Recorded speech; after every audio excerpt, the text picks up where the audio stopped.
was across the continent of Africa. Today is 17th of February 2023, the year of our Lord. Today is a great day in the history of Africa, in the sense that all our 54 countries, heads of state, are flying in Addis Ababa, the headquarters of the African Union, for the 36th Heads of State Summit that kicks off today. Ladies and gentlemen,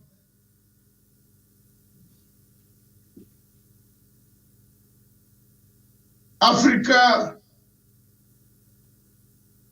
I welcome all those listening to me on Twitter Space and those listening to me on Radio Punchline Africa, Punchline Africa Television worldwide, that this is a great moment for me and for the people of Africa, that I take this opportunity, since I will not be traveling to Addis Ababa, because I have made my stand very clear that the African Union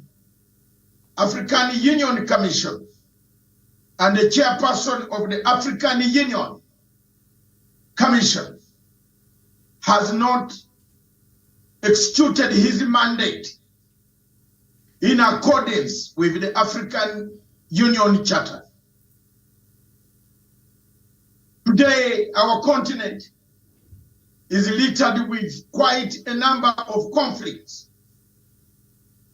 Some of them have been there since independence.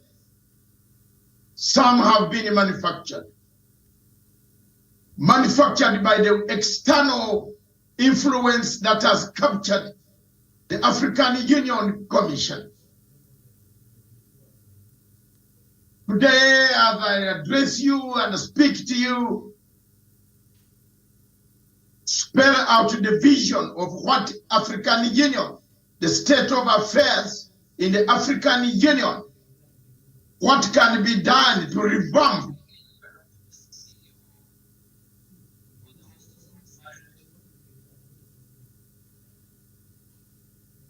I am not silent.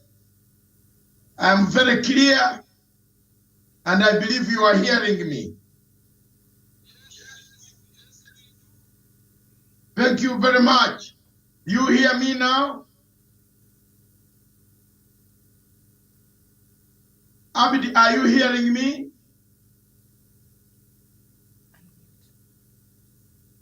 Abidi, do you hear me now?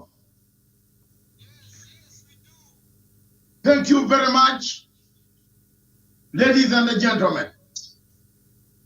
Since you have missed the first part of my introduction, I will make it quick again. Today is a great day for the people of Africa. That the people of Africa today and their presidents and heads of government will arrive in Addis Ababa for the 36th Ordinary Heads of State and Government Summit. This annual summit that takes place every year brings about discussions that have affected Africa. I am not myself attending because I took an oath never to attend the African Union summits. I want to remind you that I've been attending the summits since it changed, and before it changed, when it was OAU I attended almost all the summits. But since Dr. Muhammad Faki took part in an election engineered by Morocco, paid logistically by Morocco, supplied logistically by Morocco, equipped logistically by Morocco, influenced an election that brought in Dr. Muhammad Faki as the chairperson of African Union. I decided not to attend any of the summits until his tenure of office ends and he leaves African Union Commission. Ladies and gentlemen, as I speak to you today, our continent of Africa is littered with conflicts. We have failed to silence the gun in 2020. Our aim, we are promising in 2016 that by 2020, the guns on the continent of Africa will be silent. Instead, ladies and gentlemen, these guns have not been silent. These guns have continued to make more noise, more loud noise on our continent. From Libya, Somalia, Central African Republic, Sahel region, Democratic Republic of Congo, Mozambique, guns have been roaring, making more and more noise. The African Union, is it beneficial, or it has been part and parcel of the disintegrating systems that we see in Africa? Today, as I address you, the Democratic Republic of Congo is on fire. I am not a head of state. I'm purely an activist, a great Pan-Africanist who wants to see a better, peaceful Africa. I want to see an Africa that has its own resolve. It has the means to resolve the conflicts that kill this continent.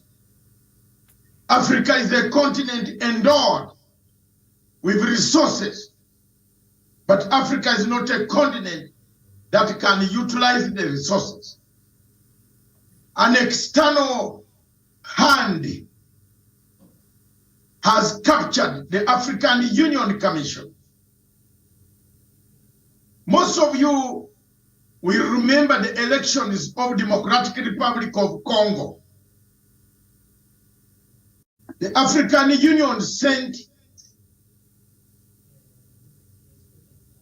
observers and monitors of this election in Democratic Republic of Congo.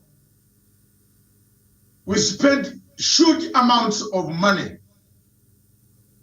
The African Union Commission Chairman, Dr. Muhammad Faki, in his letter to all heads of state and governments on the African Union, our continent, addressed everybody in Africa not to recognize the elections of Mr. Tshisekedi. I want to bring this example as an example of failure of administrative qualities of the chairperson of African Union. How do you send millions and millions of dollars, observers spending weeks and months in the tropics of Congo to observe elections, to monitor elections, give you a report, then you write it to us 2 days after they have returned that we should not recognize the report when you recognize the report when they return. That is one. Two, the conflict in Libya. As you speak today, the Libyan conflict is one of those that makes every African cry. I weep every morning when I hear, I see, I watch on television the killings that take place in Libya. The killings that are authorized. I can call it authorized by the African Union. The African Union knows these people who are killing the people of Libya. General Khalifa Haftar is sponsored by Egypt and France to destroy Libya in Benghazi. The African Union is aware of this fact.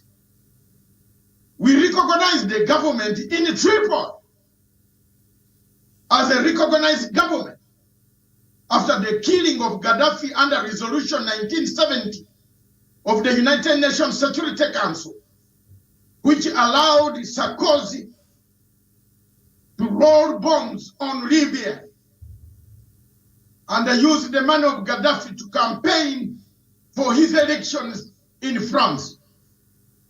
He destroyed Libya. We allowed Gaddafi, we left Gaddafi to die. Gaddafi might not have been 100% a person. Every human being has faults. But why did we kill Libya then? Why do we leave a country begging? Children not going to school. Terrorists walking around Libya, the Maghreb, the entire Mediterranean Sea full of terrorists. What happened to us? This lecture opens your eyes, students of African politics, and those who will pick this clip today. Mine is to speak the truth, but nothing but the truth. If you have any problem, ask me and God, or ask God to ask me. I have nothing to fear because I'm not afraid of death, but I'm afraid of an Africa which is disintegrating under the auspices of Dr. Muhammad Faki as the chairperson. As we speak today, the Ottoman Empire, Turkey, the French, France, UAE, Egypt, Italy, and other countries have divided Libya. They are busy taking Libyan money, oil, and other minerals that they find in that great country. Illegally, they are pumping oil to their reservoirs in Paris and other places. Is this the African Union we want? As heads of state gather in Addis Ababa, what is on plate for them? What can they do to resolve this stalemate of Libya? Why can't we be determined to say enough is enough? Why do we gather for photograph sessions and return to our countries? We leave a country bleeding. The next episode, number 3, I'm trying to show you the failures of African Union chairperson, Dr. Muhammad Faki. Sometime in 2021, rebels from South Libya attacked Chad, the country where Dr. Muhammad Faki comes from. Over 3,000 rebels trained by Egypt and General Khalifa Haftar and France and others attacked the Republic of Chad, killed the president of Chad, General Idris, killed in cold blood. We lost a president on the African continent. The people who killed the president came out openly and told us they had killed him. The French and France ran quickly to African Union, where Dr. Muhammad Faki is the chairperson, installed the son of Idris, who had been elected. Whatever, don't tell me whether elections were a sham, it was an election. The president of this country was killed when he had been elected. We had recognized General Idris Deby as the president of Chad. Mr. Muhammad Faki, with his conspiracies, did not bring this matter of killing a president, a sitting president, killing him, leaving him dead, burying him. You stole the son and then you forget about it. And yet we know the people who came to kill the president. Is this the Africa we want? Ladies and gentlemen, the answer to that is no. This is not the Africa we want. Dr. Muhammad Faki did not explain to the world why General Idris Deby was killed by rebels whom we know are funded by Egypt, who have said they are in southern Libya, who are now negotiating in Qatar.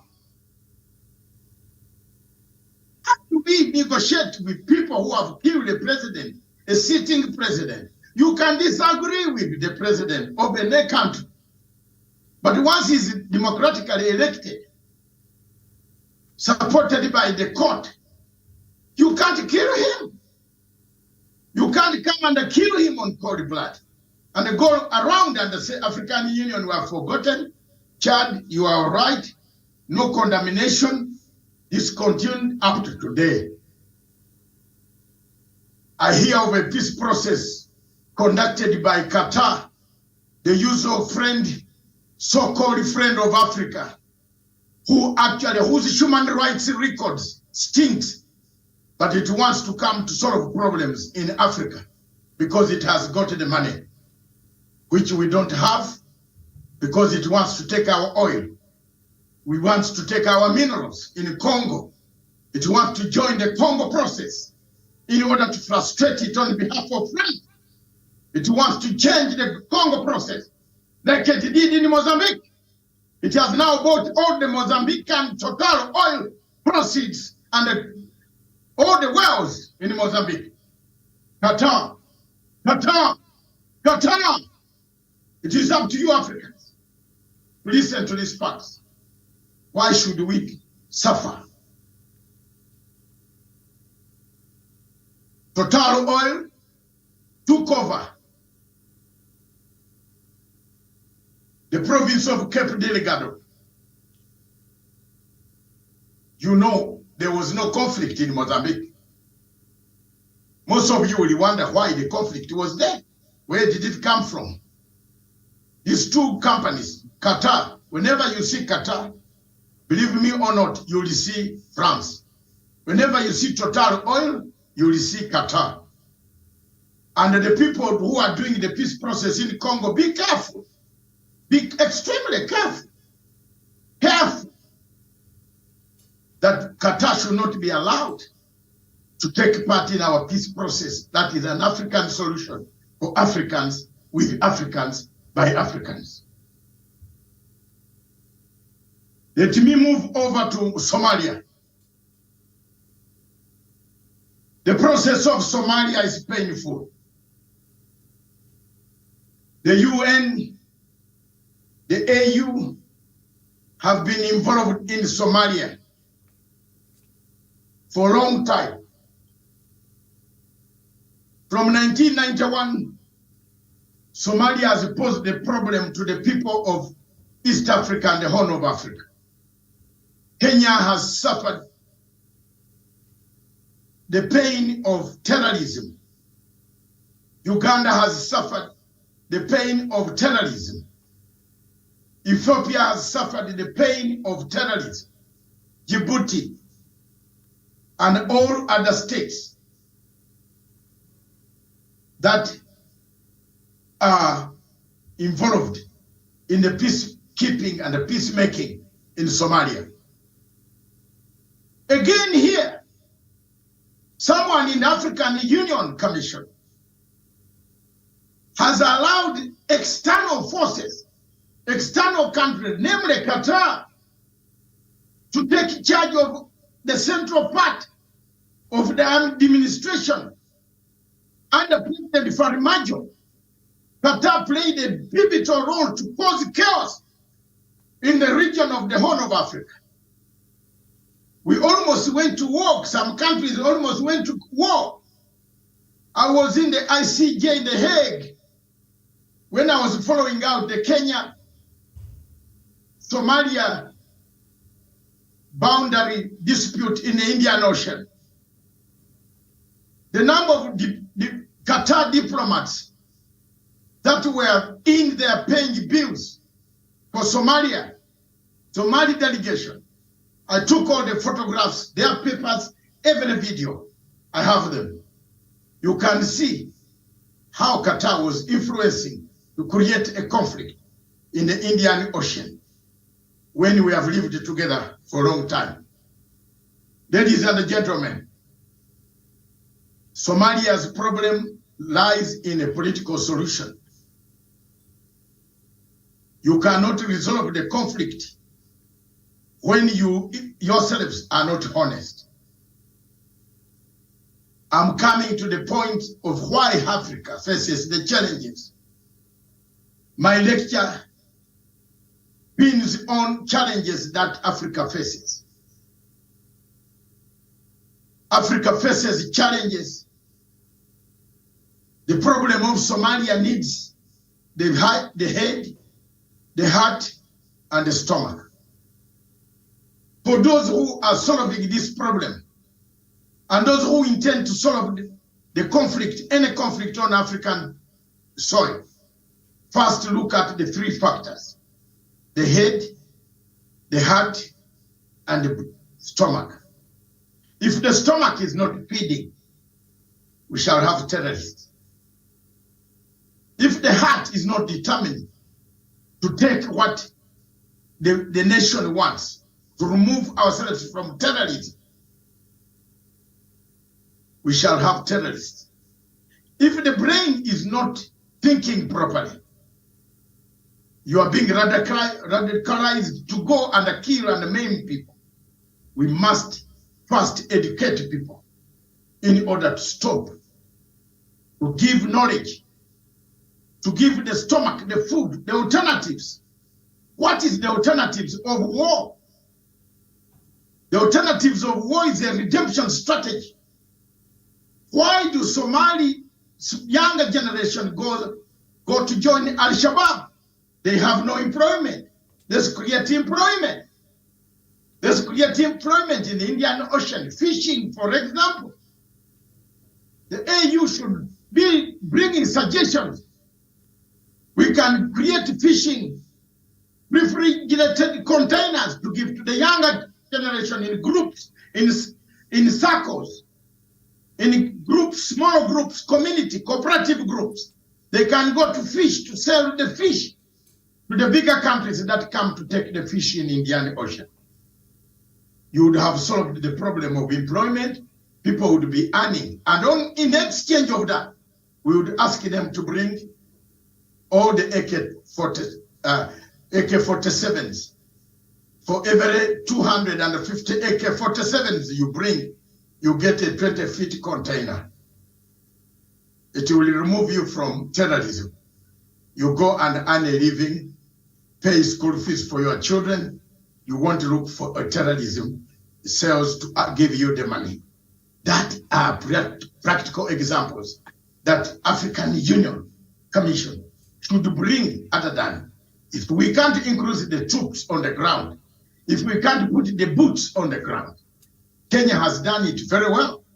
The southern part of Kismayo, congratulations to Kenya.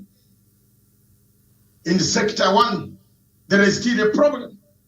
But congratulations to Kenya and Kismayo for the part they have played, because they have educated people. They are changing lives of people. They are building toilets, they are building schools, they are building classrooms, they are building roads. That is solving a conflict in the entire world. If you want to solve it, the head, the heart, and the stomach, those three go together. Ladies and gentlemen, African Union, has it helped us? Is it beneficial to Africans on the continent? Or it has helped us in disintegrating the very Africa that we want united? Is African Union a union or a disunity of groups, of countries that only come for a photo and go back, start quarreling the following morning? I have laid down the 4 examples. Let me come down to the problems that hinder the removal of conflict. The theme of my lecture today on African Union is called the resolution of conflicts on the continent. I will be bringing several themes as starting from today about African Union. Each time I will be bringing a different theme. Today, the main theme is conflict. How do we resolve conflicts on the African continent? How do we make Africa peaceful? How do we secure the borders of Africa without fights? We need 3 things. Every time African leaders make their speeches, they talk about Singapore. Singapore. Singapore. But none of them can explain it to us how Singapore arrived there. Singapore arrived there through 3 factors. 1, meritocracy. 2, pragmatism. 3, honesty. I'll use the honesty tag on the question of conflicts in Africa. I have already explained to you that the conflict in Africa, the one of Libya, AU is dishonest. France is dishonest. And France is a member of the United Nations Security Council, permanent member. But it is dishonest. Why is it dishonest? It doesn't tell us why it has taken part of Libya in Benghazi and does not want to support the government in Tripoli. Let me come to Congo. Ladies and gentlemen, the situation in Democratic Republic of Congo lacks honesty. And I want to loud this very clear so that the world hears me. If I fall on the way, that any of you who are watching me and listening to me on the Twitter space, very many of you, millions, will pick my message to tell you that Congo's conflict is there because people are dishonest. The government is dishonest. The neighbors of Congo themselves, 9 of them, are dishonest. The rebels themselves are dishonest. That's what we have in Congo. You cannot resolve a conflict. And I pity my great friend. We shall support him, His Excellency, the former president of Kenya, Uhuru Muigai Kenyatta. Count on my support of talking frankly. The problem cannot be resolved when the leaders of Congo themselves are not honest. The problem cannot be resolved when the neighbors are not honest. And the problem cannot be resolved when the rebels themselves don't tell us where they get the arms to fight. Who gives them the food? Do they collect food from the gardens? Do they get those big guns from where? If you are coming on table to discuss the Congo crisis, why then don't you tell the mediator that it is so and so who gives me the guns? How will the mediator resolve the conflict when you are not telling who gives you the guns? The government of Congo itself has got some rebel groups that it supports. Why is it not being honest? Why doesn't Tshisekedi come out honest to say that I have 132 rebel groups on my soil? Out of these rebel groups, the former governments used to support some against the neighboring countries. There are some rebel groups in DRC Congo that operate under auspices of the government of DRC Congo. And Africa, if you don't have another Nyerere like Matanga, I've taken Nyerere's tongue. I speak like a Nyerere. My voice almost goes like a Nyerere. I grew up admiring Nyerere. I grew up looking at his talk. I admired him. I grew up in the 50s, 60s. In the last part of 50, I was born. When Nyerere was speaking, I knew 60, 70. I watched him. He speaks without reservation. And I will say it without reservation. You can hate me, but one day you will know that I am speaking the truth. The truth is, the stakeholders in the Congo conflict are not honest. Both the rebels, the government surrounding Congo, and the government of Congo itself. It's high time they are told and called out to begin being honest in order to resolve this conflict. The Rwanda Peace Accord or communique headed by my relative from Rwanda, from Angola, His Excellency, the President of Angola. Thank you very much. You played a part, but I told you, I warned you that these guys just tell lies. They are not sincere. All of them, they come on table. The rebels will not tell you who gives them the arms. Neither will the people meeting you on table tell you that we also arm these rebels to go and kill innocent people in the region. Another factor that if you are developed, next time when you are making your speech about Singapore, be careful when I'm hearing in the audience, I will challenge you. Singapore developed because it had honest people. It never employed relatives. It never employed cronies. They never went on this side to beg money at night and then come this way beg money at night. No, they were pragmatic. The Prime Minister said it all.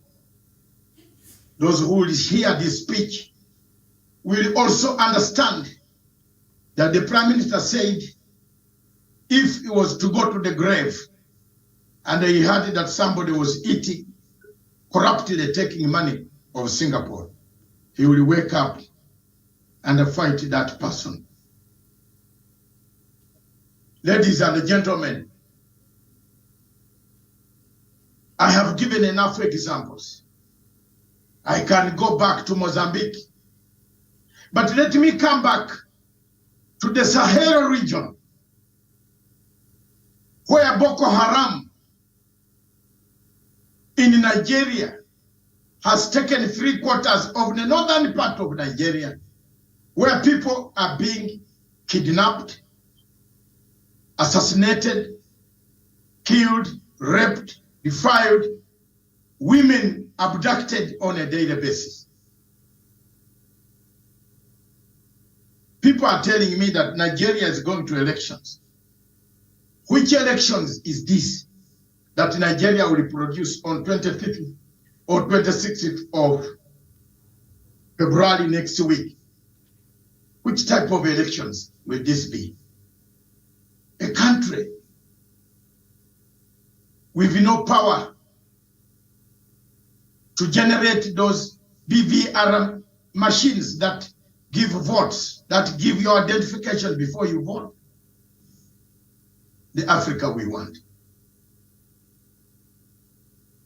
What? Who caused the conflict in the Sahel region? Almost all the countries, north of the countries in the Sahel region, from West Gambia, you saw a coup almost taking place in Gambia, Cote d'Ivoire, Sierra Leone, Senegal, Burkina Faso, Guinea Conakry, Guinea-Bissau, Mali, Chad, Cameroon, Sudan, up to the Red Sea. The conflict has eaten almost everything. What can African Union do to make sure that this conflict does not escalate? One of the things that destroys my heart every time I stand anywhere to speak is the issue of Cameroon. In 1961, a resolution 1608 of United Nations General Assembly recommended a referendum that Cameroon, Amazonia, be given a state, English-speaking state of its own. The world has forgotten how Cameroon, the killings that have taken place 6 years. I have been on this for a long time. Catholic bishops killed by the government of Paul Biya. Paul Biya rules the country from Switzerland in a hotel. Paul Biya is not able to lead this country to reconciliation. Why has African Union not brought a motion, an agenda to discuss the problem of Amazonia? That is beyond a local problem. It is an international problem because we have international refugees flowing in all countries, in Uganda, in Kenya, in Tanzania, in South Africa. Cameroonians are running away from Paul Biya. Is this the Africa we want? Why is there no agenda today in the AU as we sit down here in the AU, no agenda on Cameroon?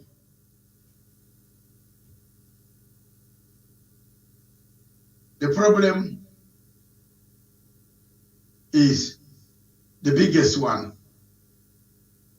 Dr. Muhammad Faki, a friend of Paul Biya. How many times has he visited Yaoundé? Several. He gets presents. He's awarded, we don't know how much. He goes back and keeps quiet without pressurizing the government of Yaoundé to discuss with Amazonians to find an amicable solution for the conflict in Cameroon. Ladies and gentlemen, blood there is flowing. We are now gathering ourselves. Why has, I come to the last part of my lecture.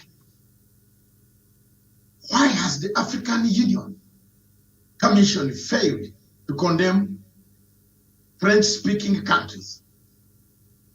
Or to condemn Cameroon, for example? Let me use Cameroon. Because they have been pocketed, captured by the French.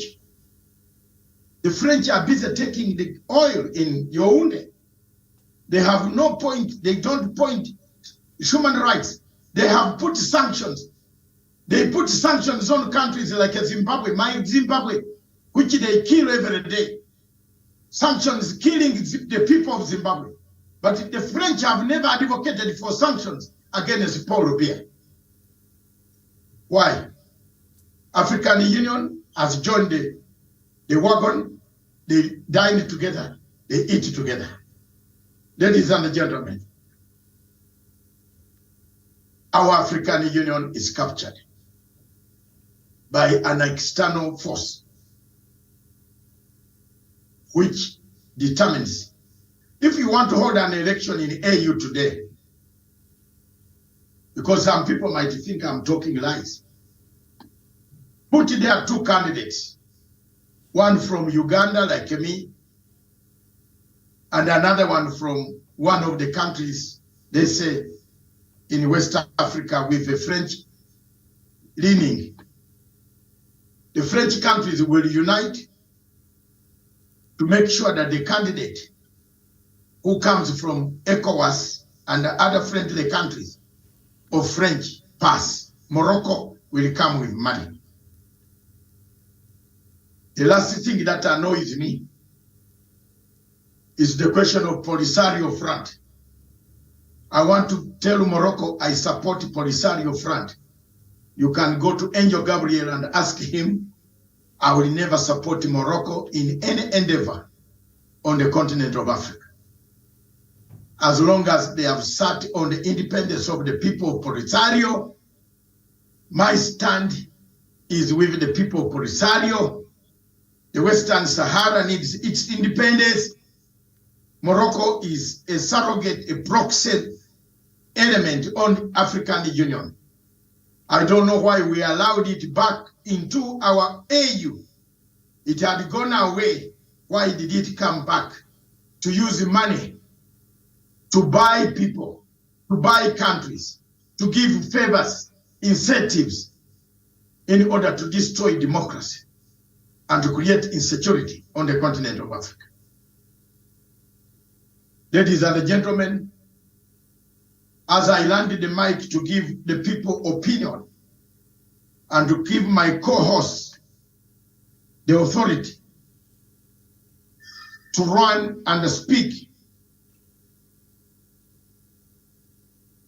about these problems that we see in African Union and how best we can resolve the African Union debacle.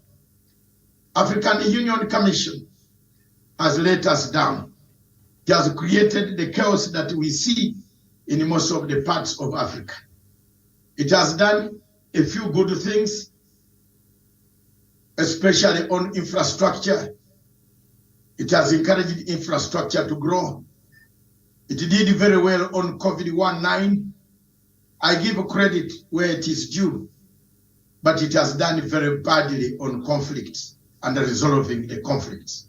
I land my mic and I want to thank everybody who has been here, who wants to be part and a parcel of this discussion, that you are welcome to be part and a parcel of this discussion. I will allow the co-host or the speaker, Miriam, from Nairobi, Kenya, to talk to us straight away. And that clip is there for you now. It's a takeaway for the speech that should go to the heads of state and the government to look into those issues.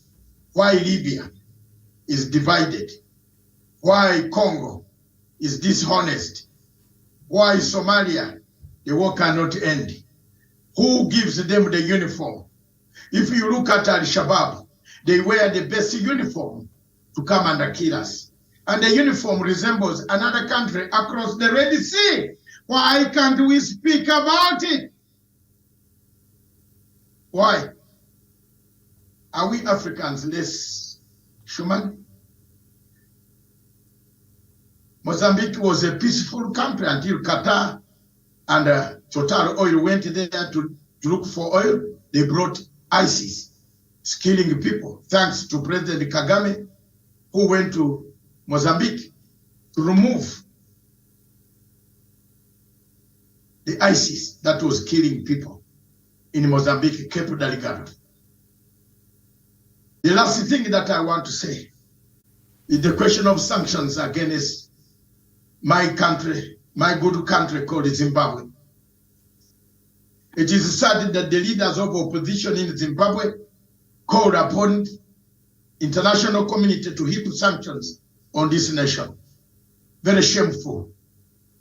AU has not done enough to create conditions for removal of those sanctions. African heads of state, once they are called to go to America, they run very fast without resisting why they should go to America when one country is not going there. They are now being called to go to Europe in March. Why don't you bring these investors in African Union building and call our heads of state in African Union? Why should businessmen call our people that we elect very early in the morning, 50 million people standing up to elect 93 million people in Nigeria have registered to vote our leader, bigger than those countries that are calling our leaders to go into Europe, sit down before businessmen to lecture to them. The mistake is African Union and the leaders themselves. They are not like Nyerere, Obote, Jomo Kenyatta, Haile Selassie, Gabriel Nasser, Sekou Toure, Nkrumah, Patrice Lumumba. They are not like that. Agustino Neto, Robert Mugabe, Kenneth Kaunda. These are the men who stood up. Some of them spoke their minds like I'm speaking today. They never worked. They died poor, some of them. Like some of us will die poor. We haven't amassed any wealth. We haven't grabbed people's property. We speak for the nation, the continent of Africa. We stand like a Benebera. We speak like a Sekou Toure. We speak like Amir Cabral of Guinea-Bissau. Because we want a better Africa. We see ahead. An Africa that is not united can never solve a problem. These people will come in different ways. Proxy wars on the continent.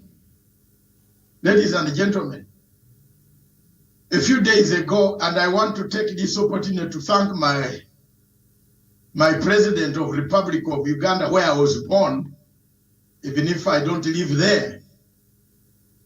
A few days ago, President General Museveni asked the members of African Union that why is there no unity in Africa? Mr. President, you had very good question. Mr. President, and I answered you on your Twitter handle. I hope you read it. Your Excellency, I said, there can never be unity when African Union is disunited. When African Union Commission itself, the chairman, has sold us out. Is a traitor, is a mafikizolo who should not handle our affairs for the African people. I landed the mic over to you in Nairobi, Kenya, Miriam.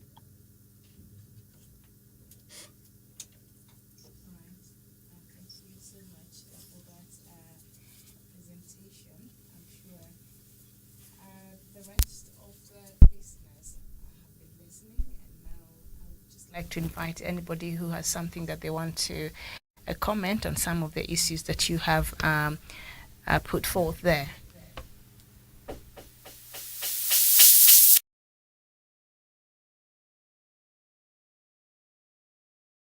Who has something that they want to comment on some of the issues that you have put forth there.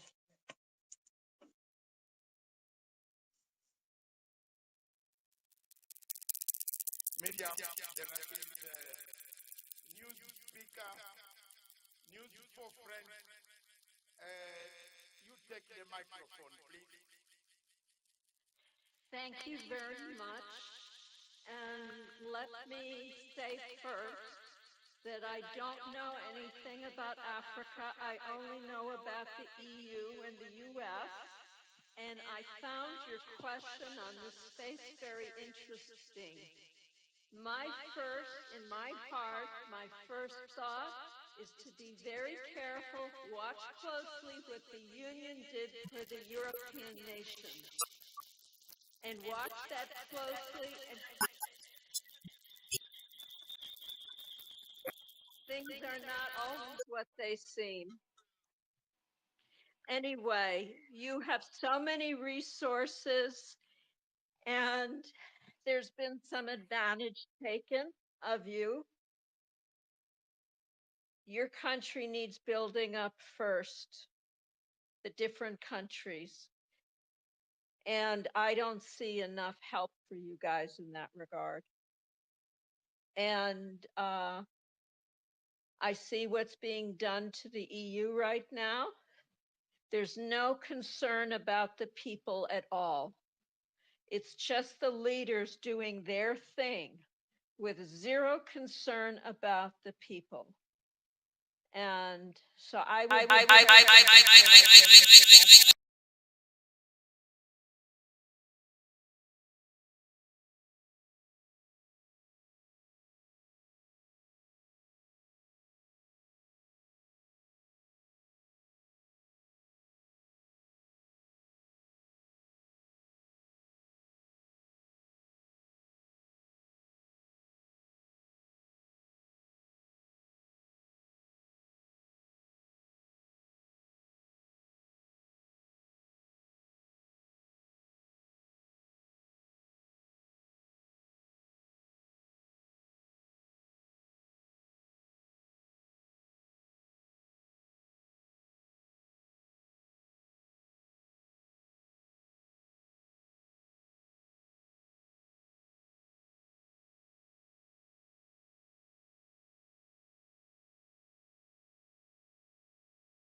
You could be a good mix for Africa. Thank you very much. The advice you have given us today is one of the best advices, given that you know exactly what has happened and what Africa has gone through. And we welcome you to all our spaces, like each other, so that you don't miss this good, information about Africa. Thank you very much. I would like to learn more about Africa because right now I believe we all face a common enemy. There's a big war between good and evil. Anyway, bye-bye. Thank you very much, ladies and gentlemen. Thank you very much. Ambassador, I can see you here. Your Excellency, Peter Cromwell Okello, you are welcome to speak. I will give you time when time comes. But let me allow Mr. Maruza. Mr. Maruza, tell us where you are from. And from my lecture, someone called is saying proof. The proof is there. Libya is divided into two. The proof is there. Libya has two leaders. In Benghazi, there is a leadership, a government. In Tripoli, there is a government. Is that not enough proof for you? Let's go. Democratic Republic of Congo. The people are not honest. The leaders don't tell us who gives these rebels the guns. That is proof. The rebels also don't tell us how they get the guns. Can peace come? No. Let's go to Mozambique, near you, Mr. South African man, who has challenged me to say, to bring evidence. In South Africa, Total Oil is the one that started looking for oil in Cape Delgado. You live near Mozambique. Were you able to see anybody who was in in Mozambique fighting? No. You have also asked about the question of Konyi. Konyi is not in Uganda. I was given a mandate to look for Konyi to silence him in Uganda, not to fight in Uganda, not in international waters. Therefore, I'm not a policeman of international nature to look for Konyi. So, Mr. Sechaba, you are misplaced there. Ask the international agency to look for him.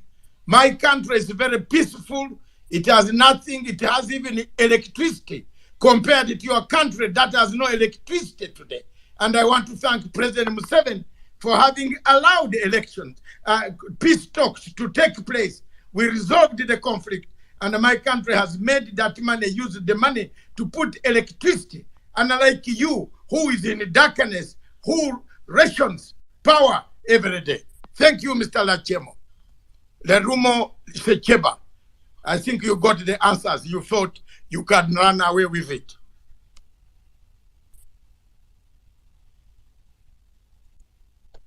You can't have a country with no electricity, then you come here to pose and say you are worth it. No way. So let's go for Mr. Maruza, who is the second speaker. This morning, we have heard from this lady from America who has told us Africa has a lot of problems, and we see the problems as they are, which is very true. Yes, Mr. Maruza.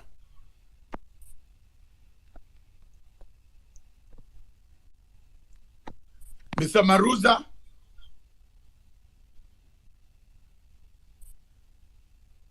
Mr. Maruza 1.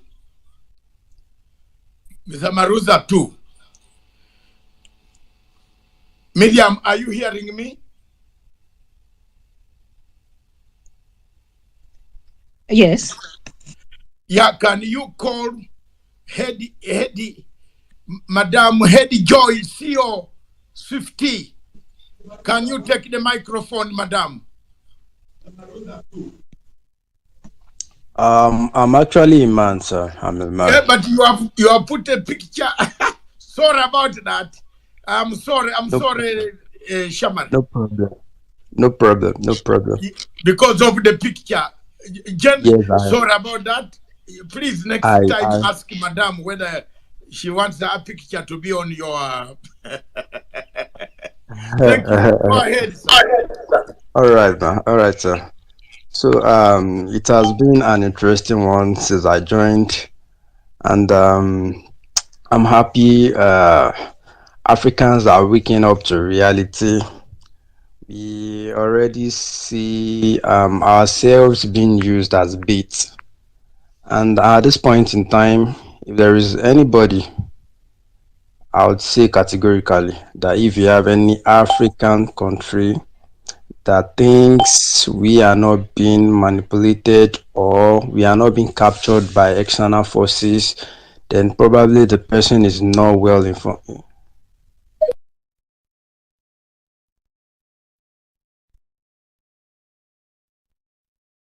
Yes, go ahead.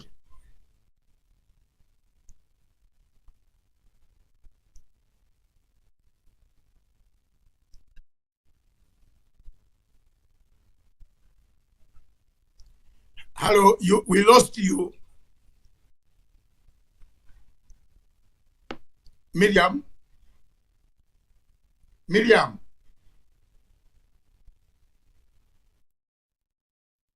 Yes. We seem to have lost. Is he speaking? No, we seem to have lost him. We could have another listener come in. Yeah, Mr. Maruza, are you there or not there?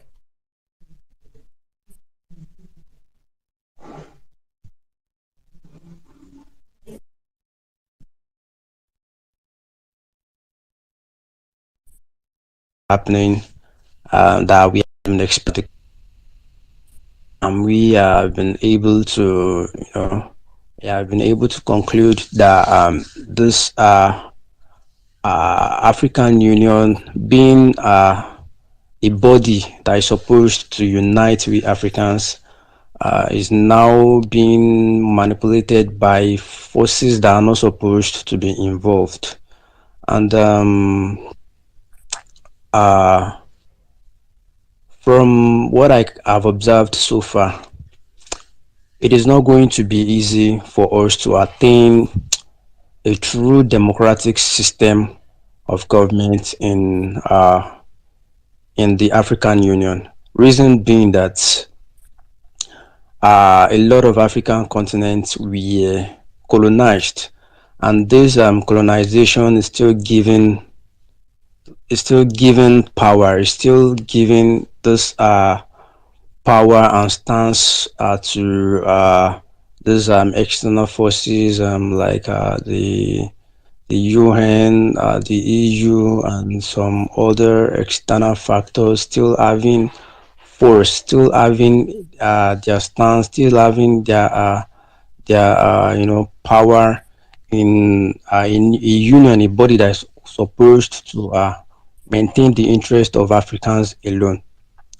So how I feel we should be able to get ourselves out of this mess is if we treat the corruption within the system within the if we can take care of the internal corruption within the African Union themselves, because I feel we are the one giving them the opportunity.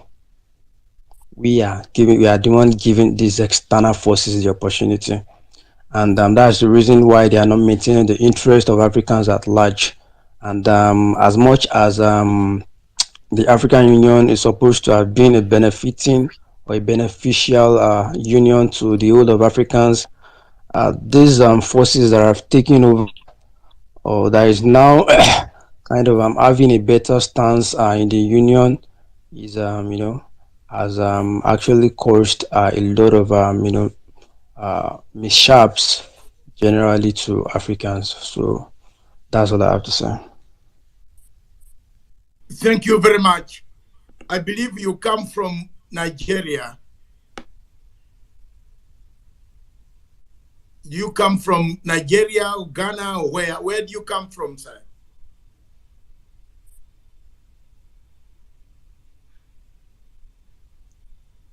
Okay. Dr. All David, right. are you still there? Where do you come from? Which country in Africa?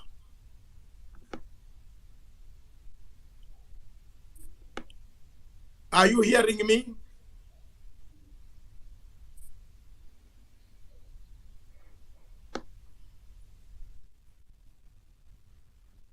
Okay, thank you very much. Let's have the next speaker, Seek Culture Change, Sikochuka Change. Thank you very much. I don't have much to say other than sorry, this first time. Okay. Much to say. All right. Let's go to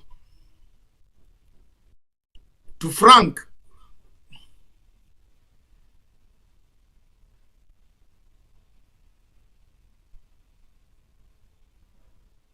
Frank, Mr. Frank, what do you have to say? You have the mic now.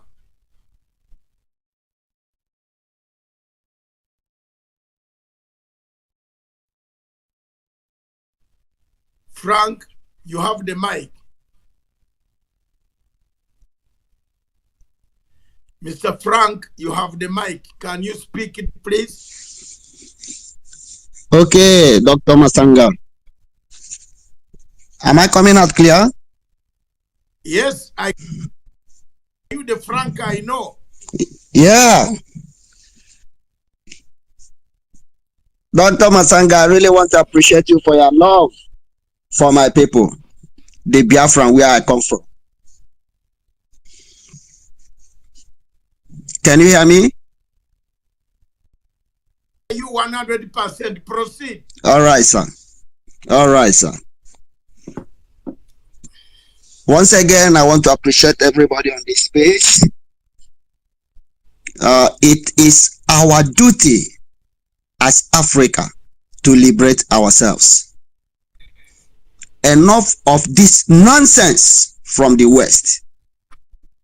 If we don't do it now, nobody will do it for us. And our children will not grow up to experience what we are passing through today. I'm so delighted. I'm so happy to be on this space. In fact, I don't have much to say, but I want to encourage everyone on this space. I want to encourage everyone. Our gathering here, let no one neglect it. It's going far. Once again, Dr. Masanga, God bless you richly, sir. God bless you, sir. I'm following you up. I'm seeing all your doings to the Biafra people. I'm so happy. And I want to remind every one of us here in this space that the freedom of Biafra will be the freedom of all African nations. So we should be very strong, so determined to make sure the freedom of Biafra, Odudua, and Ambazonia comes to reality. It will take us far. Thank you, everyone, and that's it. Thank you very much, Frank. You're welcome, sir. For those good words. As far as I'm concerned, I stand for the people of Biafra. Sure, I know, and we love you. I am aware that this election will not produce any results that anybody was expecting. We can never even allow it. We don't allow it in our territory. We put everything possible to make sure the election doesn't hold in Biafra territory. Thank you very much. Thank you, sir. Yeah. All right. Ladies and gentlemen, Miriam, you can come in now, or you can allow 1 minute for an African music. I can see Oite, my son from my country called Uganda. Ambassador Kokero, you are not coming up. Oite, come up. Thank you very much. General Museveni was asking, when can we get African unity? African unity cannot be got, His Excellency knows, without a good African Union Commission. We need a revolutionary there who can change things. The things are falling apart in African Union. You know? Oite, come up please to speak. And Ambassador, take the microphone, one of you.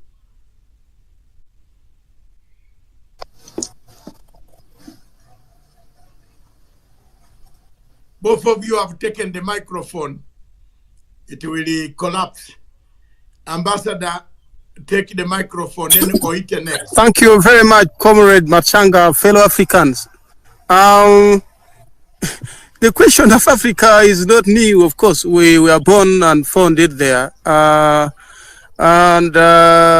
you know, it is Africa is like a beautiful girl that is being struggled for by two men. One is from the west, and the other maybe are the Asians. the Chinese and the American Europeans are all struggling for Africa and messing up our continent. The question about the relevance of the African Union didn't really need to arise after 5 decades of being born. I expect that by now the African Union should be a very robust continent with a strong voice. Now you have had this guy from the Biafra, the Nigerian territory that is in contestation. It's something that the African Union has also failed, even though you tried. You remember, Dr. Machanga, that Uganda was the meeting ground for the conflicting parties in the 60s, and our government tried to mediate in the conflict and failed. Now, but basically that is it. This is what I have to say about the continent of Africa. Like Comrade Robert Mugabe said years ago, there are some problems that are caused by us, and they require our own commitments to solve them. There are also external influences, and those can only be resolved when we can only be dealt with when we come together as a continent. But you know, the position of Africa is, in my view and experience, very difficult. We are first of all not united. And we are not united because we have conflicting interests. Even the regional groups alone, which we thought could function in preparation for a bigger union like the African Union, have failed. Back home, the East African community has taken years. They began so well in the 60s, collapsed in the early 70s, and re-emerged again in the early 90s, late 90s. But today, we do not have a common currency. We do not have a standing army that represents the East African community. For me to cross from Uganda to Kenya, I have to undergo a lot of checks. I cannot work in Tanzania without a work visa. It is a messy thing, and so hard for me to even go and talk and visit my brothers in the Nyanja province. I believe that if there is no enemy from within, there can be no enemy from without. And even if there are enemies from the without, the unity, the internal strength and unity will give us the ability to deal with the external forces.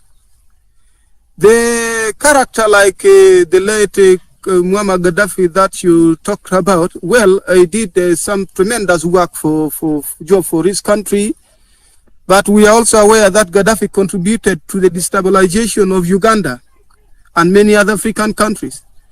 He was a big-time sponsor of dictator Idi Amin in the 70s. He was a big-time sponsor of the NRA regime, NRA rebel group that ended up becoming a government in Uganda, and so many others. So you cannot become a Pan-African in one corner and then a sponsor of terrorism on the other part of the continent. These are things that have messed up our African Union. And the destiny of the AU, of course, becomes questionable. The interest of the West is a major factor also in the affairs of the African Union. Africa is a major source of raw materials for Western countries, and of course, if Africa is powerful and strong and sound-minded, it will become difficult for that for Europeans and Americans to exploit us. What do? The only thing they can do, one, is sell guns. Let there be confusion in Congo, in Chad, in Somalia, in the Horn of Africa, and other parts. Let there be confusion, as it was in Libya, as it was in Iraq, so that you'll be able to exploit properly. How do they ensure there's confusion? They speak one language, the other language, they speak peace, the other side, on the other side, they are preaching war. You know very well, Dr. Matsanga, when you were a political advisor, I don't know whether advisor or whatever you were in the Lord's Resistance Army, well, they sell helicopter to Uganda, and then the same people sell the anti-aircraft to the LRA, so that they will shoot the helicopter, so that Museveni will go and buy another one. It is simply war. It is simply a market system to mess up the continent of Africa. You know, but the good thing we're talking, and I mean, as we talk this, we know our enemy. We know those who are against the progress of Africa. Now, if we know our enemies, why don't we deal with them? You know, why don't we say, yes, this is where the problem is coming from. Let's come together. Let's do this and that, so that we address them. The answer is that we have also our individual interests and so on. We cannot cooperate. When Gaddafi is preaching Pan-Africanism, the other one is saying, no, that is too early. We are going to work with the regional grouping first and so on. The African Union is not beneficial to Africa at the moment. It has been captured by external forces for the good of the external forces. And our individual countries are simply being used by those external forces to promote their interest, to make sure we are not divided. I mean, we are not united. The Bible also says that the enemy comes, the devil comes, but to steal, to kill, and to destroy. So they come, destroy our unity, they steal our resources, and we kill one another. That is a big question of the continent of Africa. I see no need going to Ethiopia, to Addis Ababa. It is a waste of of time. We'd rather sit down and talk about how can we save Congo, how can we save Somalia and Ethiopia and Eritrea and other countries where there is chaos. These are the issues that we, in my view, need to talk about. But now, after this Twitter space, what next? After we have discussed this, what is the way forward? Why don't you come up with a movement that will speak some sense to the leadership of Africa, so that they can, you know, quicken our unity. They can work on our border so that I am able to move from here to Rwanda. I can move to Egypt without any question. These are things we need to deal with. We cannot have Twitter space meetings here, and then we'll go back to our respective businesses, and there's no answer given to our question. You see, that is what I have to say, Mr. My dear friend and comrade Matsanga. But also look at the uniqueness in terms of Africa being a component of two distinct groups. The Arabs are in the south, I mean in the northern part, and then we have these other black people. These are, you know, these are facts that we have to speak about. While people talk of Africans coming together, I don't know whether some of them really mean it, or they want to use black Africa to fight the Americans and British, as the British also want to, British and Americans want to cooperate with the black Africa to fight the Arabs. I find that it is very difficult for Africa to become one continent to promote the interests of, propel the interests of Africa at the moment. It's a difficult thing. Unless we swallow our pride, we swallow our color, I mean our racism, and we consider that we are all human, and one thing that unites us is the red blood. I don't know whether I've made some sense here. In case there's some sense of contradiction, I am welcome to be corrected. Thank you.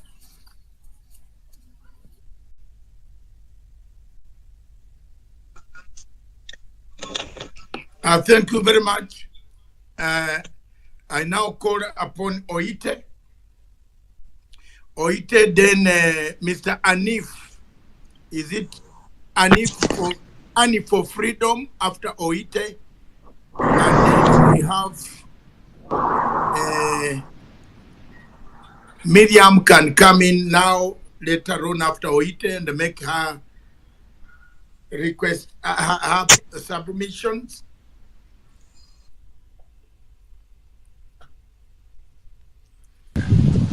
Okay, good morning. Good morning, Dr. David. Union. I don't know. Oyite, please. Okay. Yes, but I'm saying Annie is the one is also speaking. Can Annie goes off first? Okay. Annie, you can I, go now. Thank you. Thank you. okay, I can go on. Thank you. Thank you. Good morning, Mr. David. We love you so much from here. Good morning, my fellow Africans that is here this morning. I also greet my comrade. I saw good man. I saw Frank.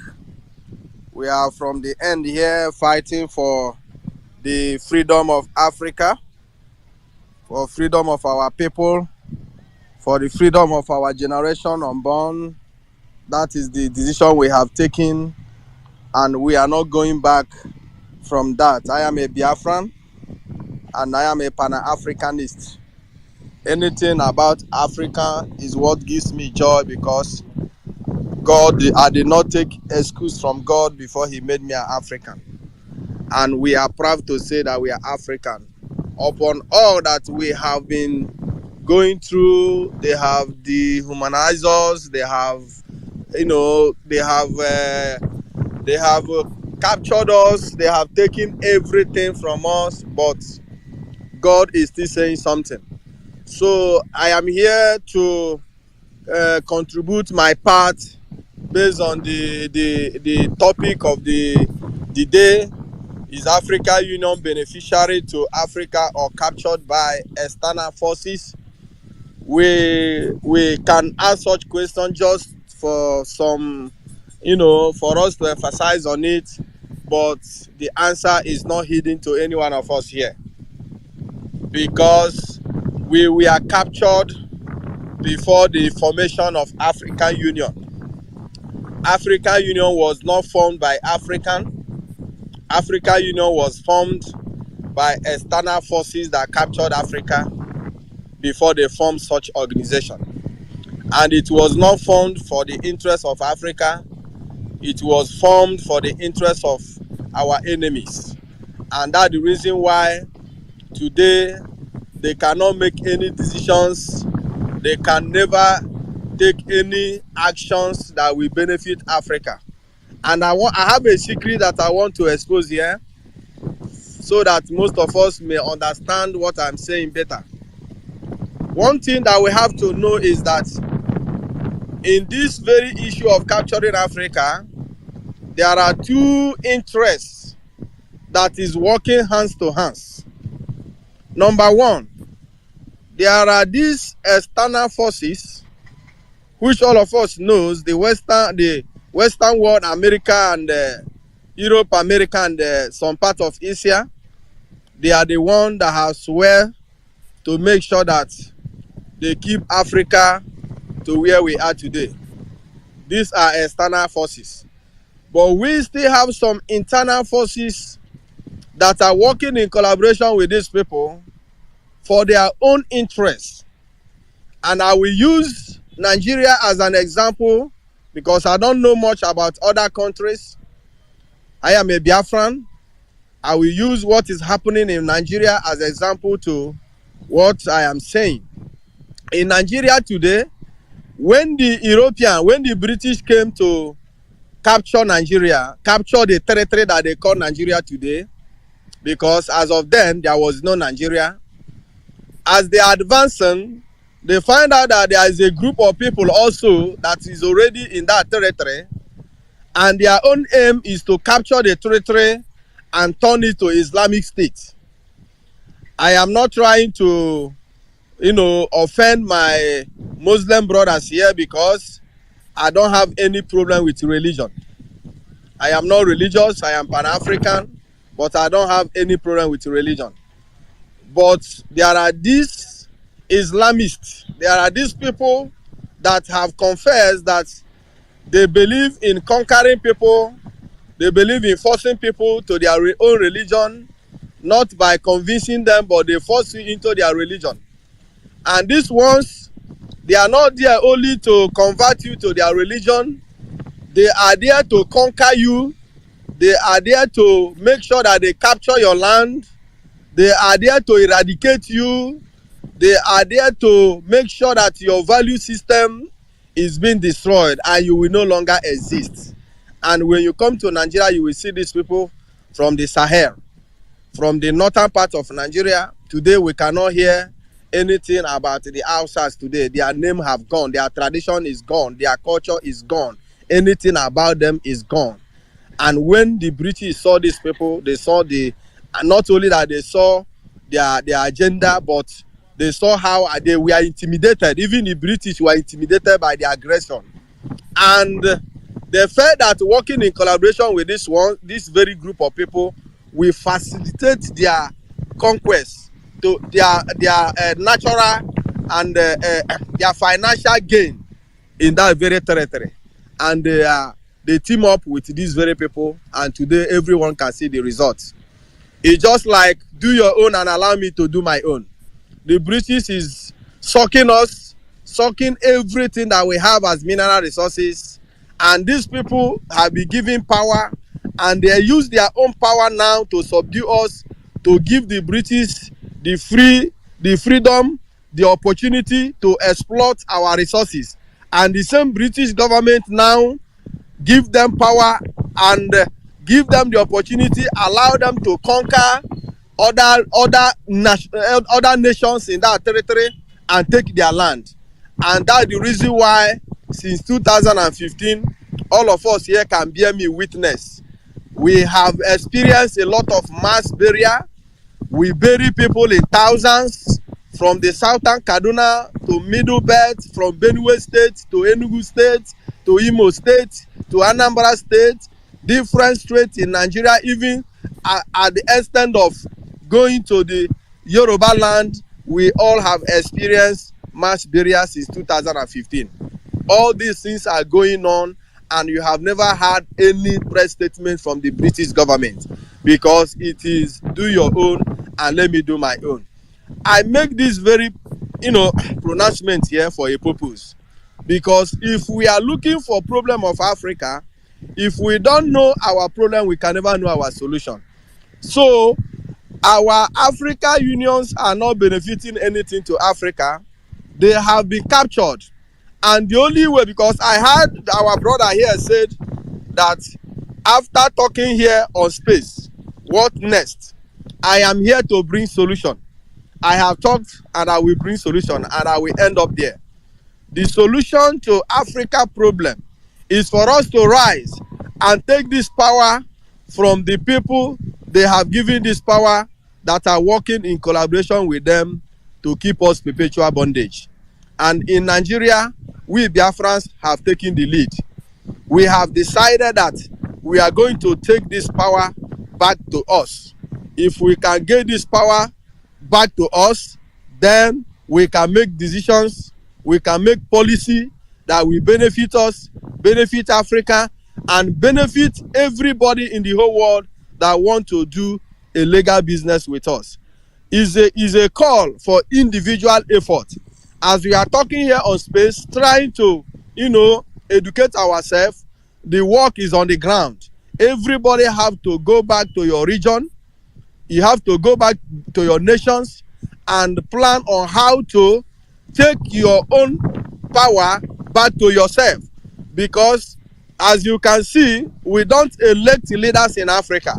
We don't. When you look at the Africa Union you are talking about, the people that are made up of the Africa Union, I mean the members, those people that are working there as our representative, they are agents of the West. And they are the agents of those people that have their own different interests in Africa. So we can never make headway with such a people. But any day, individually, by nation, we take this power back to ourselves, then we can make policies that will benefit Africa. I raise up my case here, and I will stay by to hear what other people will say. Thank you very much. Thank you, Dr. David. We love what you are doing for Biafrans, and we pray that God will keep on strengthening you. Thank you very much. Thank you very much, my brother. I will always stand by Biafra, whether Buhari takes. By the way, Biafrans, celebrate. I have taken the case single-handedly, lodged my papers to the court, one of the constitutional courts, to seek why Mr. Buhari, whether after retirement, if he arrives in the United Kingdom, he must answer to the summons as to why he cannot release Nnamdi Kanu. That's all. Don't talk much with these dictators. They can kill you. Just go to court. I have written my English, submitted it, and allowed Mr. Buhari, tell him, if he goes out of power, if he's sick, he should never pass near United Kingdom, because we shall get him like a Pinochet. Thank you. That's the matanga you hear about. I don't take prisoners. Thank you very much, Oite.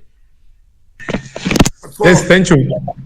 Yeah, and then Oite, then Anif, then welcome to the show, Charles, Mr. Charles Mutama, the president of Zimbabwe Patriotic Party, then K, then Goodman, in that order.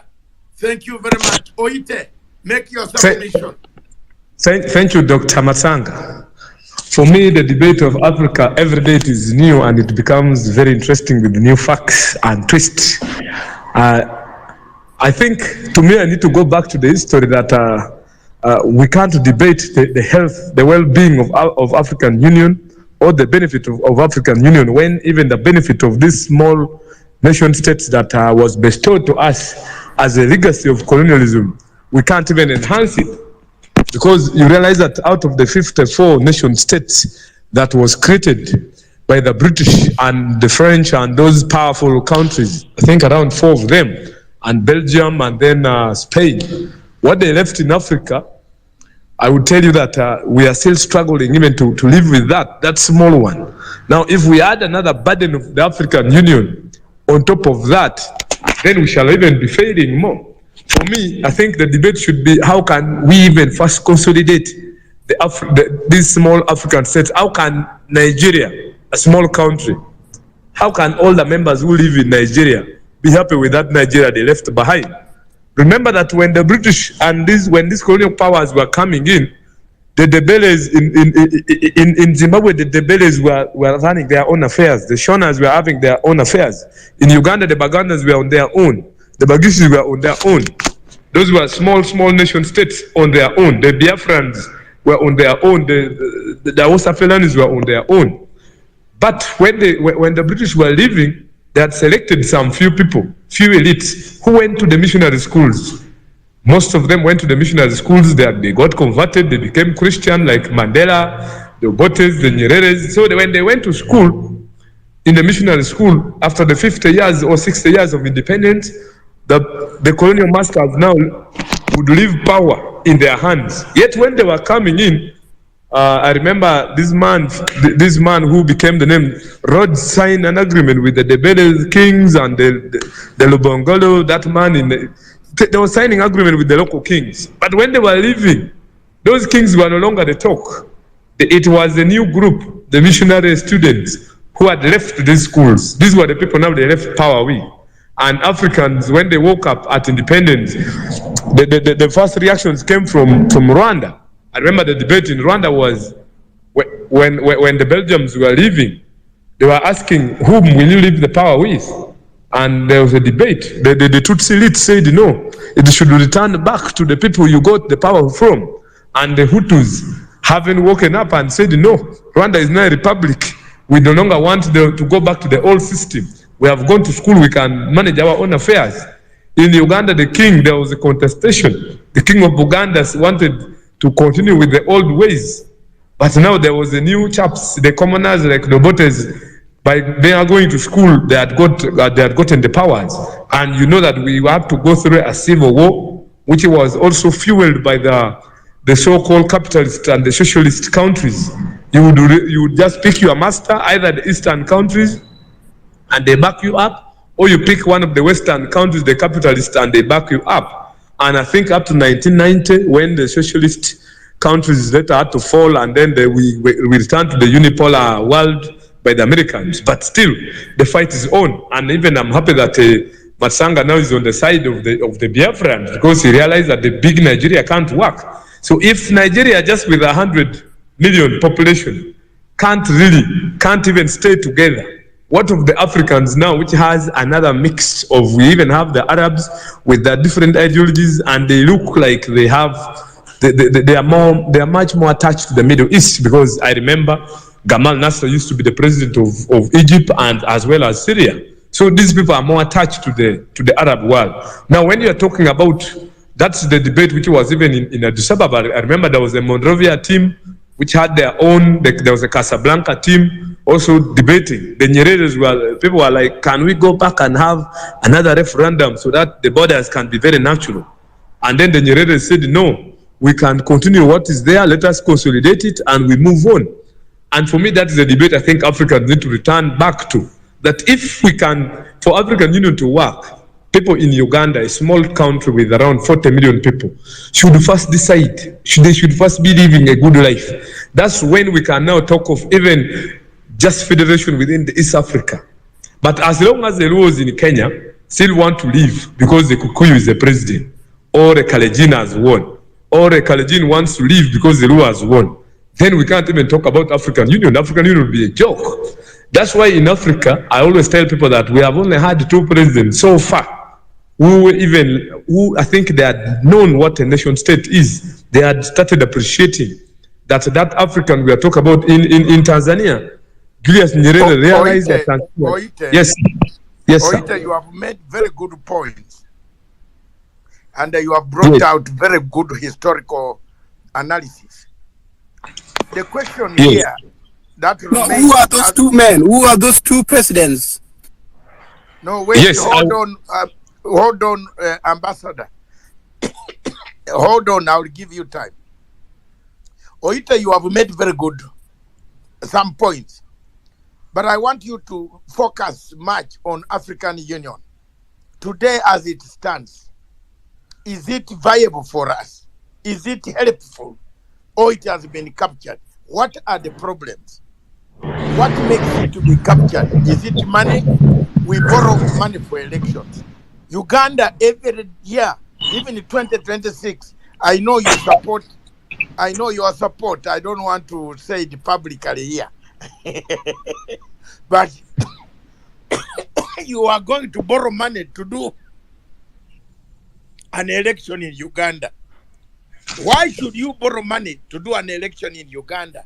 Yet African Union should have looked for money enough reserve. It should have its own bank. In African Union should create, the Secretary General of African Union should look for viable projects that bring in African money itself, so that we're going to go and borrow money from the French. Then the French go on eating frogs and go on beating us everywhere, every time. You know, we have a problem there. Why should we be begging? Yet we can make our own countries pay for our own elections. Because if you go and borrow money from Britain will come and send observers to make sure that they know what you have voted, how you have voted. Why don't we make our own African elections if we are interested in elections? Because I am one of the first person, if I ever take power, Oite and Okero, the first thing that I will do is to ban elections first and educate Africans and my fellow Ugandans why they should be voting. Because they don't know why they vote. They don't know. If you ask an ordinary Ugandan whether he knows why he's voting, he doesn't know. They don't know. They don't know the difference between the election and the democracy. You see, so we need to educate like those younger men in Mali, the generals in Mali. They have suspended politics and they are educating people what democracy is and what elections are. Then after 5 years, they will release elections. Africa needs radicalism, overhaul the systems, We are dead people. We are dead. In fact, we are dead on earth. God should spare us hell. Are you hearing me, Oite? Today I'm telling you, we are dead. I can hear we are you. behaving like we are in the kingdom of Emperor Nero. The empire of Emperor Nero. Everywhere you go, you find Africans praying. What? While Indians are becoming prime ministers of Britain. In Britain here, the churches are full of us. I pray in one church. That's the Anglican church now. That's where problems are also. But look, Oite, what can African Union do? Is it beneficial to Africa now? Is it captured? Look at Congo. Bring the question. Don't go into those historical differences. They will divide us for nothing. Because the people of Biafra, for example, Oite, do you know that Biafra makes 70 million people are Biafrans out of a population of 220 million Nigerians? Do you know that 93 million Nigerians registered to vote? Out of that, 36 to 37 million are Biafrans, voters. Uganda has never even reached 20 million voters. Have you seen? How can I not stand behind Dr. David, sorry sir, how did you arrive at 6 million as Biafrans? Over 40 million. Yes. No, for the fact that there are registered voters from the southeast, which comprises of other ethnicity of the country, does not in any way tell you that the by INEC record showing that 36 million people registered from that region had not in any way validate that the entire 36 million, for example, are all Igbos. You will correct me. Thank you very much for the correction. But the entire southeastern is in turmoil. Let's say so. It is in turmoil. Sorry, Dr. David. Sorry, I will be leaving my location now, which my network will. But I don't know if I can make my position quickly before leaving. Who are you? This one? Who is that one? I'm Kabir, KD. KD. Yes. Where are you? KB. Okay. Nigeria. Just KB, Nigeria, hold on. I think I'm still on. Point. Then I quickly give you a chance. Then you give me more. You enlighten me on the composition is about 50 million southeast anyway. And the voting pattern, I know it. I've been there before. I observed the other elections. 28 million people out of 86 million on the 28 voted. And believe me or not, this year on 25th, I want KB to come back to KB. We compare notes on 27th of February. On the 30 million people will vote in Nigeria. I'm telling you. Okay, no, let the last speaker continue, then I can take off from there quickly, please. Yeah, thank you very much. Okay. So, yes, Dr. Matsanga, for me, my issue is that this African Union is made of, it has constituencies or people who made it up. But people who made this African Union up are not even happy where they are. And the moment they are not, European Union is strong because these countries Britain is very stable, France is stable. There's nothing like someone want to leave. And that's why when they go to debate, to look at the EU, they can confront outside forces with one energy because internal issues is okay. But in Africa, look at Burundi or Congo. Can Congo even now think of debating, of making African Union work? Yet Tshisekedi is the member.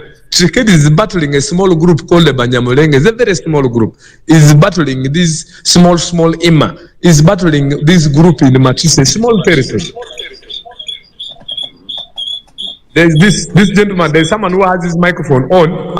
Annie, you can first switch off your microphone, please. So for me, that's now the problem. But for me, African Union would work very well if the membership are happy.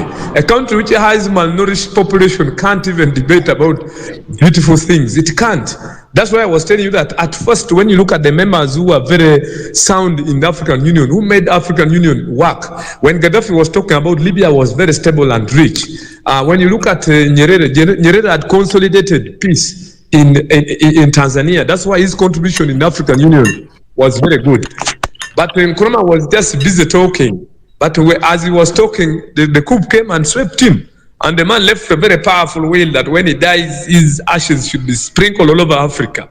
But later the youth in Ghana said, no, the man even is useless in Ghana. He was buried quietly in his village and is no more. But we read about his rhetoric. So for me, African Union should not be about the rhetorics. It should be the entire constituency of African Union. Ethiopia, which is the host, can't contribute when it is still battling the issue of Oromo, the Tigray, the southern people, the Amara. How can such people even talk about the African Union?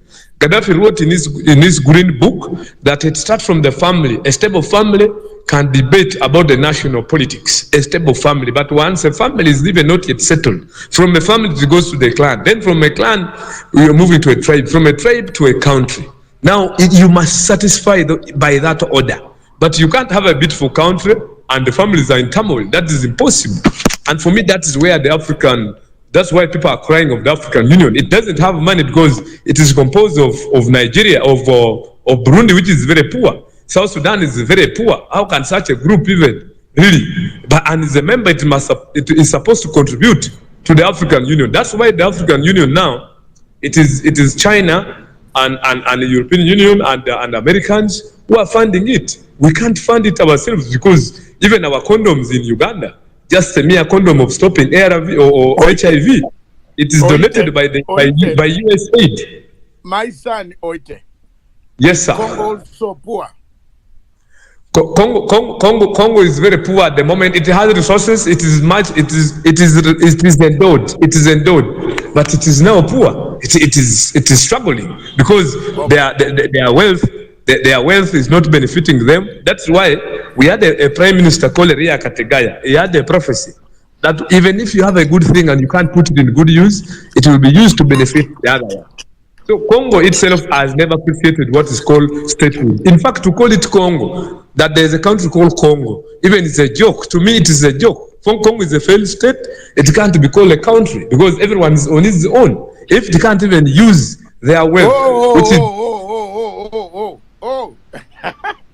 yes, for me, I can assure you. Hold the microphone. Don't go away. Let me give some other people. Our time is running fast, but you have very good points. You have raised the point. Is Congo a state or a pariah state?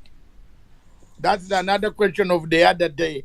Next week, is Congo a pariah state? Or it says it is a pariah state.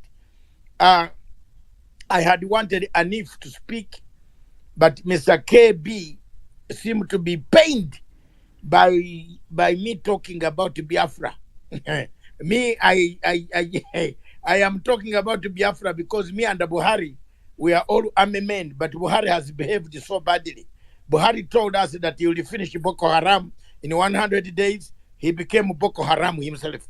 So for me, boss, I have no mercy. I don't care about Buhari. If he ever steps in London after finishing power, he will not leave that hospital bed.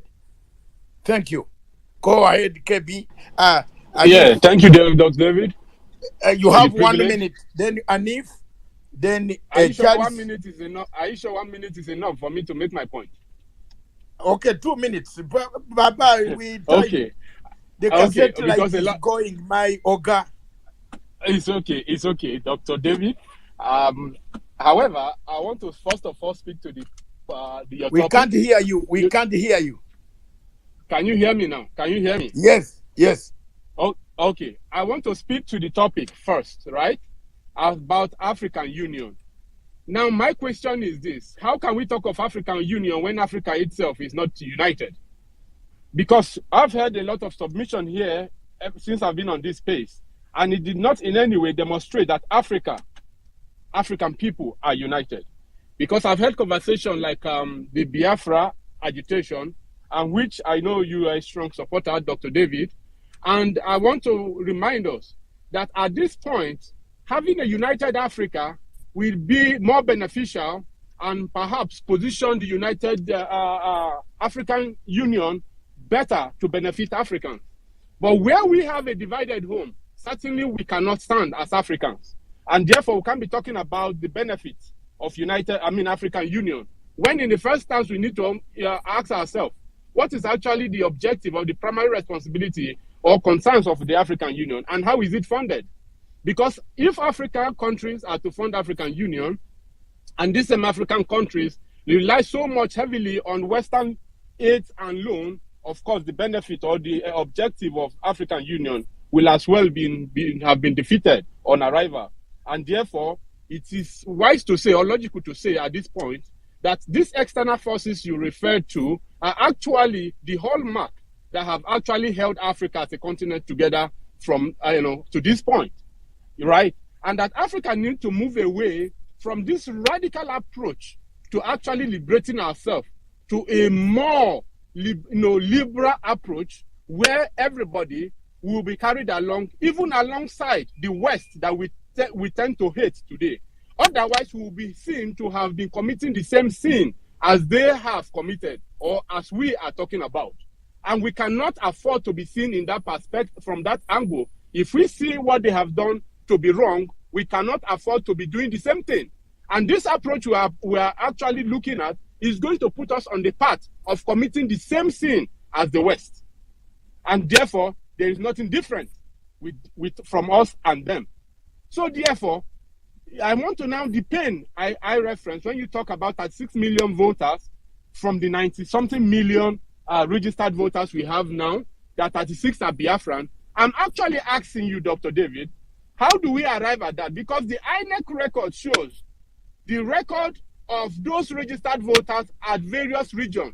And don't forget, the regions of Nigeria are occupied by various ethnic nationalities, even though some tribes are more predominant in those regions. And the INEC registered have not said or did not depict that 36 million Igbos registered, but rather 36 million Nigerians, or as the case may be, registered at different regions, comprises of other ethnicity. So that is why I am against your position to say that 36 million voters are Biafrans, when there is no record to actually say that 36 million are Biafran. Because even in the north, there are Igbo registered voters there too as well. And they equally comprises of the statistics that is captured in the northern region. So this is where my point is. So we have to be careful okay. when we want to talk about yes. I'm with you, Dr. David. With due respect, I withdraw the 36, but let's go back to the last election 4 years ago. And this is now on record. I was an observer myself. I have the records in my home. I can read them for you. There were 86 million registered voters. Out of 86 million registered voters 4 years ago, only 28 million were registered by Nigerian Electoral Commission as having cast their vote. My worry, my mistake might be, I said Biafrans, but I'm telling you, I want us to return here on 27th, when they have announced the results. There will be not more than 30 million Nigerians who will cast their vote. That's maybe right. you are not here. I predict that too. I don't know whether you are here. When I was 3 million. About 32 million people will cast their vote. So what will happen to the 60-something million? We have 93 million registered. What will happen to 60 million people? What will they be doing at home? Are they not fed up with the state? Are they not fed up with corruption? Are they not fed up with discrimination? Are they not fed up with being beaten by Buhari? Are they not? Let's be honest. And let's put money here. In fact, you send me $1,000. If the voters, and I'll also send you $1,000. If the voters of Nigeria pass 32 million on next week, I will send it. I am the witness. No, you tell me the account number. I will deliver that money. And you also give me my money, 1,000. if they are less than 32 million. If they are more than that amount, I'll give you that $1,000. Because I'm telling you, the situation in Nigeria at the moment, Nigeria is not a state anymore. It's gone. Accept that. In the north, Boko Haram is hitting people, cutting people's hands, kidnapping our daughters. These African women that are being taken into slavery. Gangsters are kidnapping people. What election is this? What election? Call this election? What election is this? This is not an election. This is just a very dangerous Africa that we are dealing with. Eh? People are even looking for money, for currency, to change money in a bank. They don't have it. The government doesn't have the 200 notes. People have stood on their queue. There is no electricity for the machines to identify your name before you vote. Tell me, Brother KB, you are an expert. I have an interjection, Doctor. Before it comes in, just give me less than a minute to make to add up on what you have said. On election, actually, Dr. Matsanga, I think some months ago you hosted a space meeting in which you were indicating that Africa, and I totally agree with you. Election for presidency or for whatever office in Africa does not really deliver.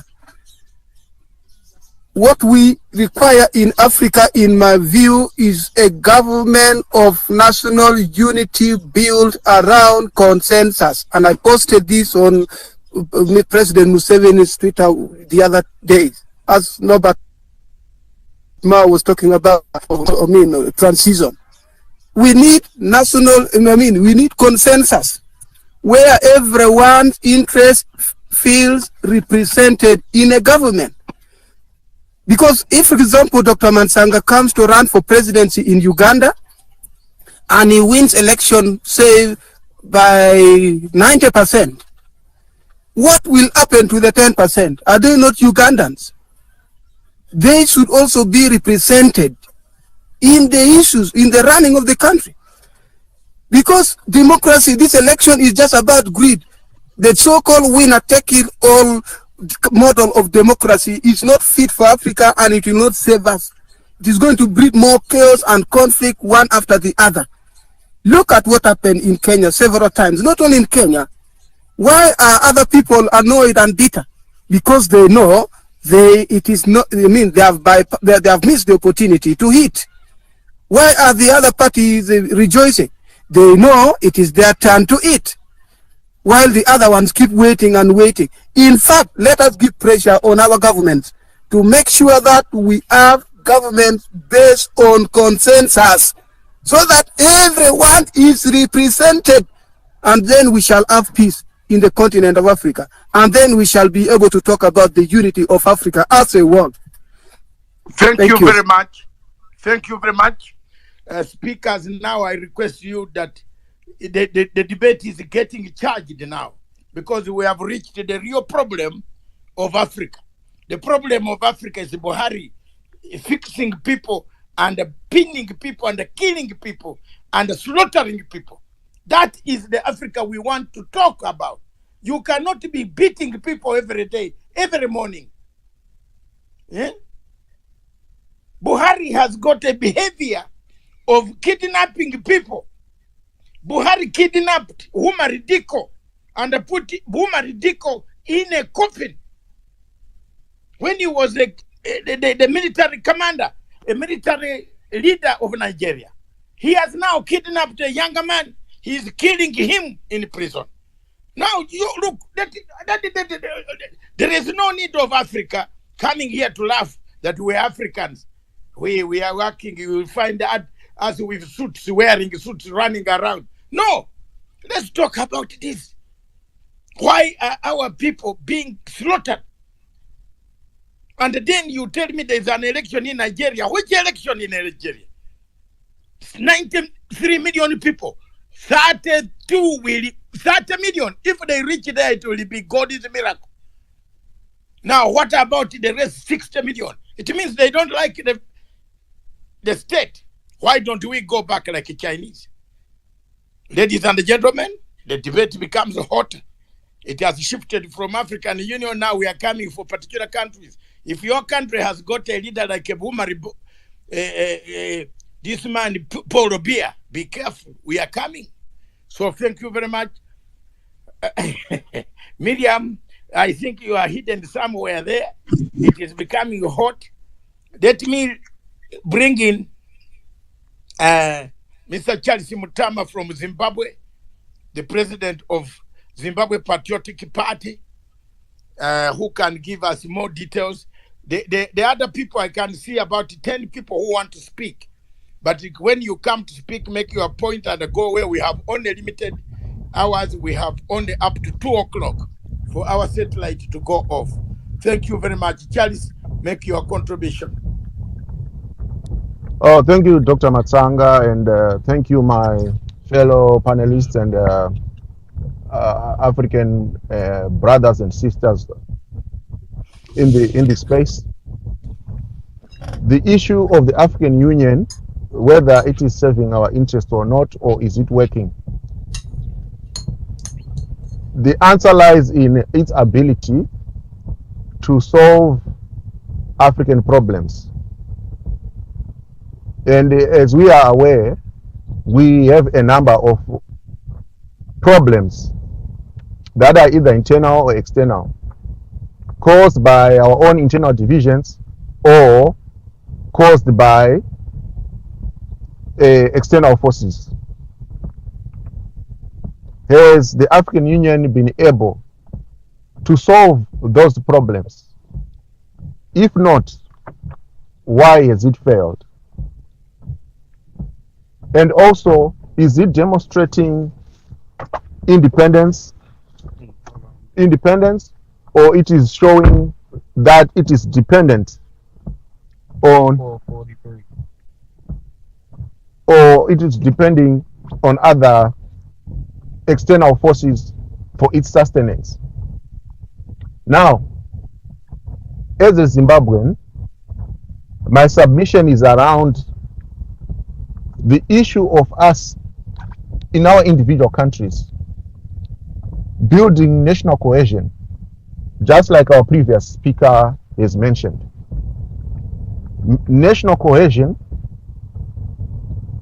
is going to be very important moving forward in our individual countries, so that we can then consolidate that unity, the unity that has been alluded to by great African philosophers such as Marcus Garvey, that if we are not united as a people,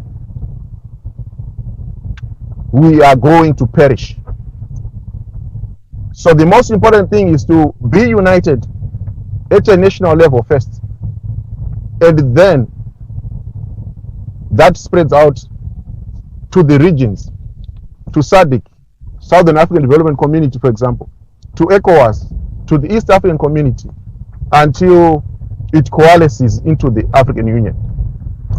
So therefore, our answer lies in our individual efforts, as one of the speakers alluded to also on this space, that as individuals should go back to our respective countries and begin at this point in this historical material time to work towards building national cohesion, building national consensus, and working for the unity and development of our nations without serving personal interests or partisan political party interests.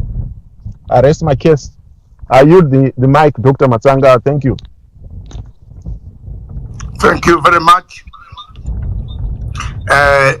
Charles, I know I've woken you up in the United States. It's very early in the morning, but thank you very much for your contribution. Charles Mutama is one of the presidential candidates for Zimbabwe elections this year in July. We want to see a pragmatic Africa. He is willing, very much willing, to serve Africa and to respect the liberation of this continent. Charles, thank you very much for showing us a direction which is different, which is not confrontational, but an approach of following exactly what is supposed to be done in terms of political science. Thank you. Miriam, I don't want you to go without, I know you are about to go. You say your contribution. Let's have a voice from the one lady, Miriam in Nairobi. All right. Thank you so much, Doc, and the rest of the contributors. And I've been following this debate very, very closely. But I think for African Union to be beneficial to Africa, or whether African Union is beneficial or is it captured by external forces, there are a few contributors there that are tempted to really respond to that question.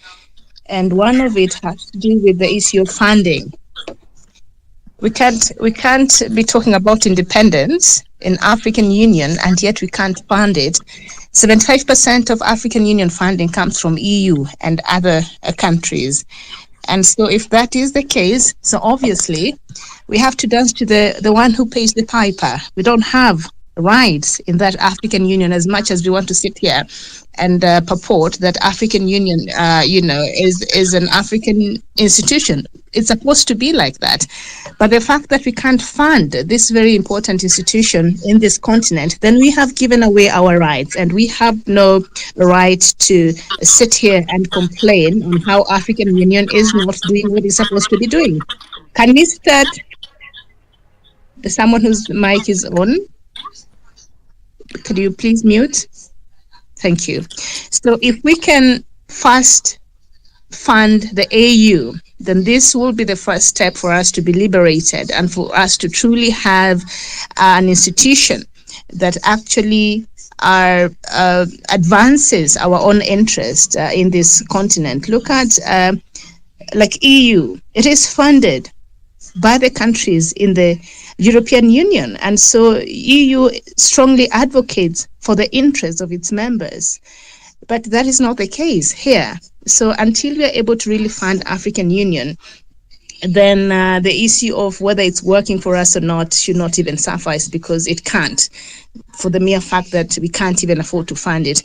The other thing is that AU is a reflection, and I think I've said this time and time again in the different shows that we've had on the Punchline Africa platform. AU is a reflection of the individual countries that make up the collective.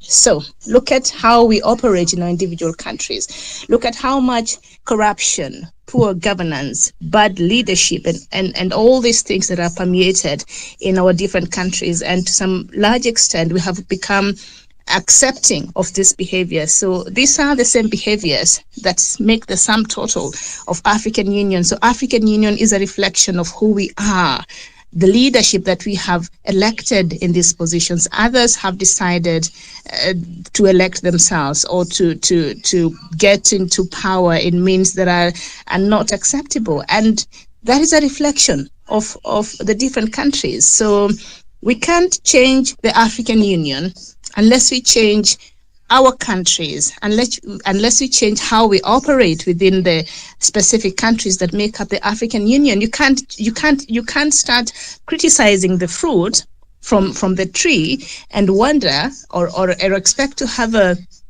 an orange, and yet the tree is for apples. So we have to look at the structure of AU. And what is the structure of AU? The structure of AU is the individual countries. What are the values that drive these countries, and what are the values we're exporting to AU? So unless you're really able to deal from the structural level of African Union and truly address the issues, then African Union will continue being as African Union is, and we should not expect anything different, because the same thing that is happening in AU is reflected in the different countries. So if we can just look at the structure of AU, perhaps maybe we will be on a path to having an institution that works for us. But funding is a key thing.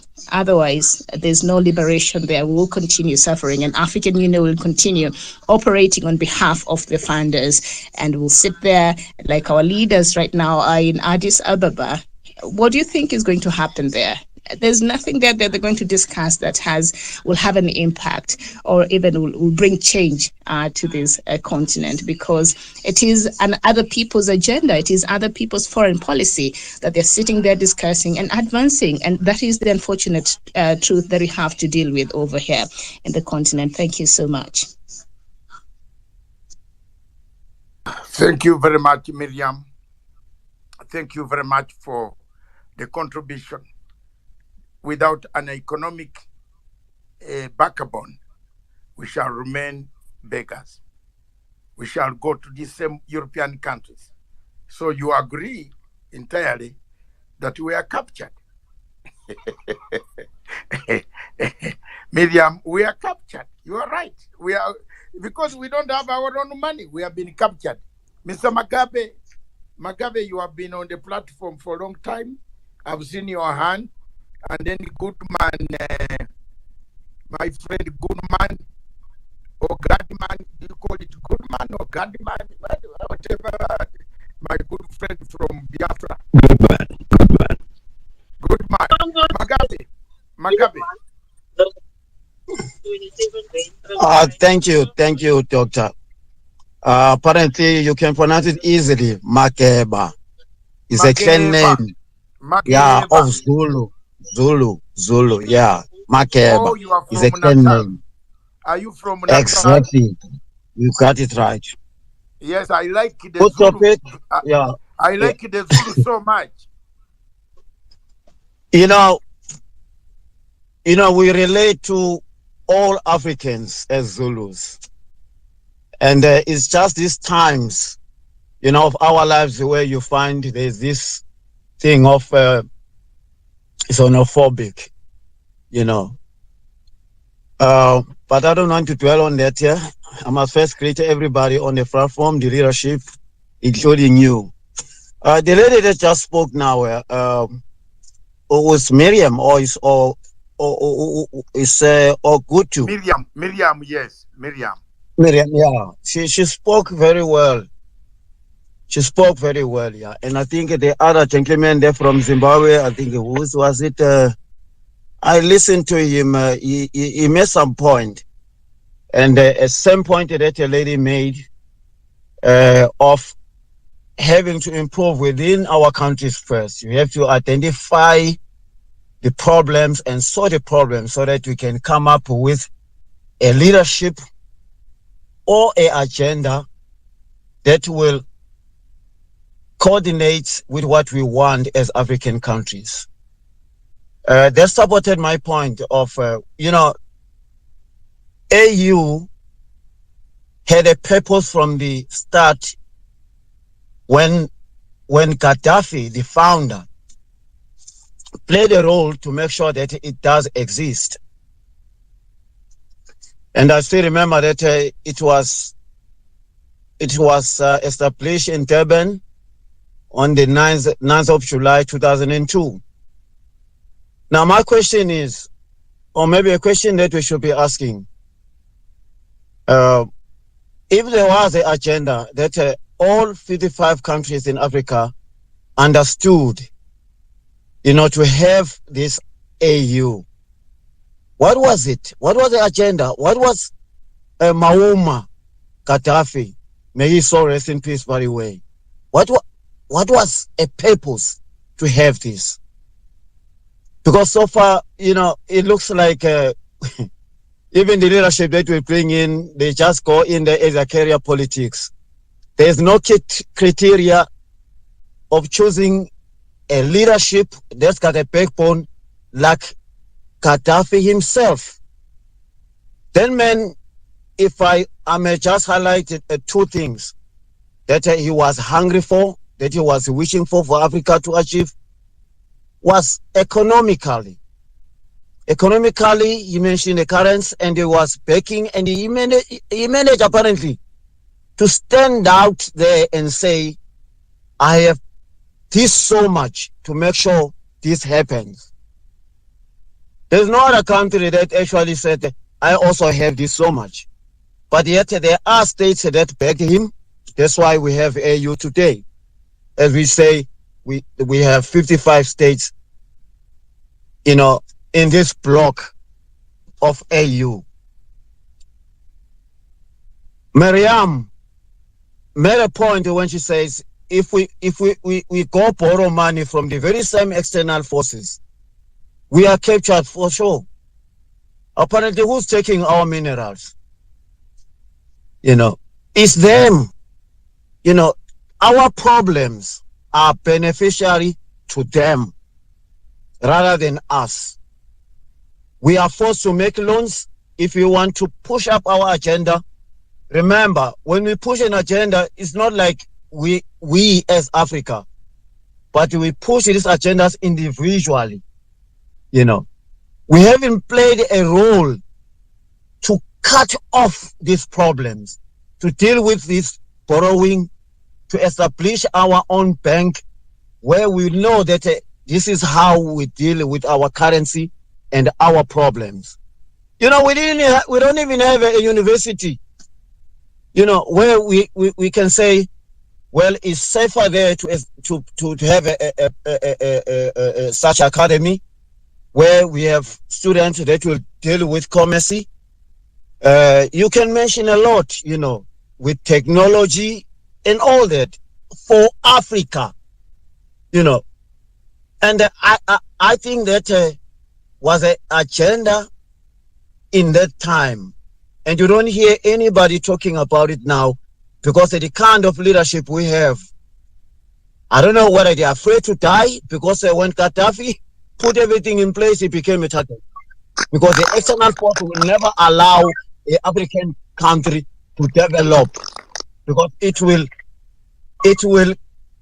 be a good example to other states, and other states will follow suit. So therefore, that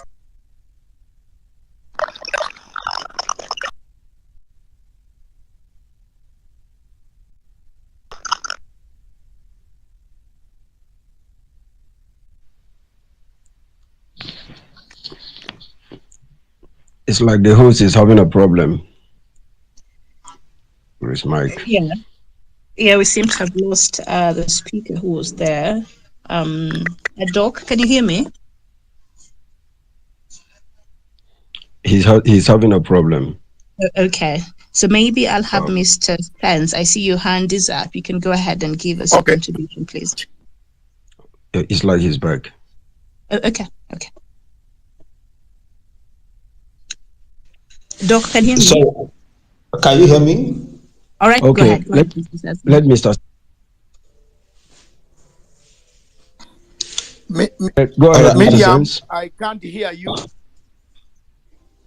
Oh, Miriam. Okay. I've come back. Joe, can you step up? Because the machines are beginning to, the headquarters, where are you, Nairobi? Where's this guy to stabilize the machine? Thank you very much, Miriam. Who was going to speak next? You hear Mr. me? Good man. Yeah, can you hear me? Yeah, go ahead. Okay. I don't know, Dr. David, I don't know if he can hear me. I hear you now. Very, very good. Very, very good. It's a good thing I'm on this space. I hope I'm coming out clear. We can hear you. Go ahead. All right. So it's a good thing to be on this space. I think this is my first time of being on your space, Dr. David. I've also been a good follower of all you do for Africa and for your home country. I want to appreciate that. I got to know the kind of mentality and personality you have. On that historical day, you interviewed Mazi Nnamdi Kanu, who is now in the dungeon of the DSS of Nigeria, who was renditioned illegally into Nigeria. So thank you for all you do, for all you speak for Biafras, and posterity will of course remember you. And I must say, I will speak because what is imminent now is the Nigerian election, which is coming up in less than 2 weeks from now. So it's also imminent. You made some statistics. Of course, we've been involved in that process. So your statistics are almost true, almost correct. Of course, there is voter apathy because of the injustice, because people ask for peace without asking for justice. And so people should focus more on justice. When justice is being done, peace comes naturally. I want you to understand that. And so, as it stands now, the Nigeria election that is coming up is not guaranteed for Biafrans because we have been battered. And one of our strongest leaders is still being held by the Nigerian state.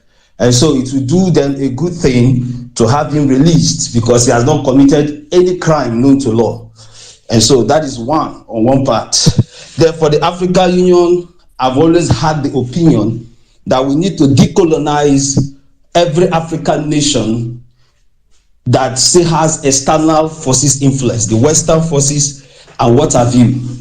What I still advocate, I like being a Pan-Africanist, but at the same time, I'm also trying to be real. The reality is that the politics in Africa is highly influenced, and the way for us to talk about uniting Africa or doing anything together to bring Africa together is that we need to come to each African country and find out what the problem is and try to find a way not to try to find a way to make sure that people who are indigenous in that country have their freedom. If the indigenous people in every African country have their freedom, have their equal right, if they have to coexist, let me say for instance in Uganda, if the tribes and the indigenous people have to coexist, they have to coexist on the terms of every indigenous people. Nigeria was amalgamated in 1914. I told somebody, I said, you don't bring people together without their consent. So I am of the advocacy that every African country needs to understand that the Western influence is that they find a way to bring all of you together, pick the few ones that they can corrupt. Africa is only a place whereby the Western world will want to give you aid, they want to give you loan, but they won't encourage industrialization, they won't encourage production. That's why African currencies is the lowest in the whole of continent. Africa is the second largest continent in the world, but they have the lowest currency. Their economy is bad, is in shambles. I can also say that East Africa is doing a bit better, like Rwanda, but we need to do more. And that more we need to do is, first of all, we need to decolonize. Hold on, sir. Joe, pick the mic, please. Joe. Thank you. Go ahead. Proceed. We have very little time, so make your points quick. And all right. I'll just round up in a minute. Some other people chance. Joe. All right, of course. I'll just round up in a minute. States of America, pick up the mic, please. All right. Let me just round up in a minute. So the point is this: let's find a way. The AU, the EU, the ECOWAS, and what have you, they are not doing their job because they are highly compromised by the Western forces. So we need to decolonize the African nations that is in Africa for Africa to move forward. Thank you. Thank you very much. The next speaker who has not spoken is Africa. And then we go to, no, Africa, you have, Frank, you have spoken. Now you are coming back again for, good man. Did you speak? I haven't, sir. You have spoken. I'm not. I'm always very patient. I wait. Okay, go ahead now. Make your points. We have very limited time. So the topic is becoming very juicy. And we want to bring in Jabril, a lady. We want to hear another lady's sound. So Joe, come up and pick the co-host slot, and Gabriel come up and pick the speaker. Yeah, thank you, my beloved Dr. David. And give the other people. Thank you. Thank you, sir. Thank you for this privilege. Thank you for being there for Africa all the time. Your love for Africa is beyond words. And let me start by saying the African Union is a joke, a very huge joke. The colonial masters, because most times we try to solve problems from the problem, and that is why the problem persists. There is what we call the law of cause and effect. I always try to bring this back to the consciousness of people. There is a law of cause and effect. You can't be treating the effect and forget about the cause, and you are expecting a solution. The solution of Africa is for Africans to understand that they do not have any sense of nationhood as it stands right now. What they have are all colonial constructs, and that is the reason for the conflicts, for the in-house conflicts that does not allow us to think about anything development until we settle that first, because it is only a happy man that can give people happiness, that can give the society happiness. A troubled man cannot give you joy. When you see a face that smiles, it's contagious. You loosen up as well. That is a problem with Africa.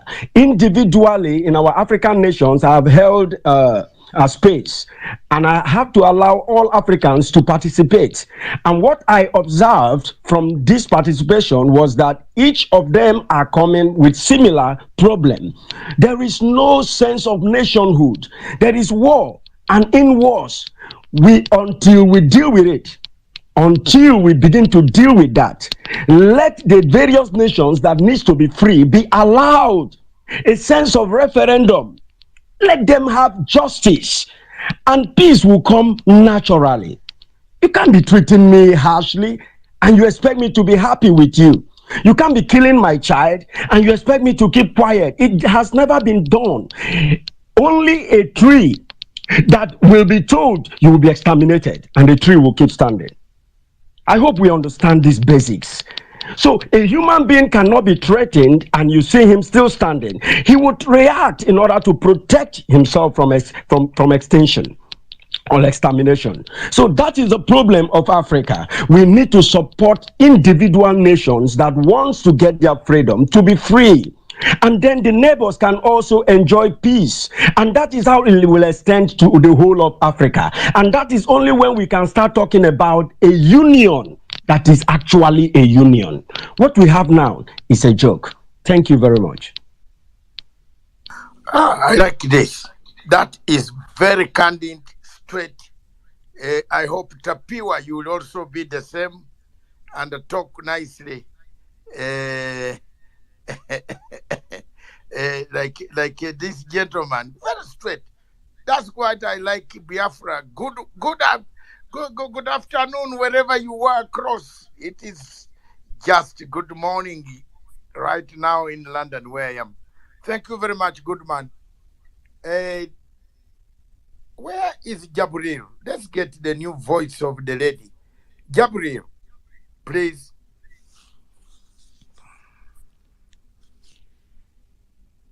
Jabril. Jibril.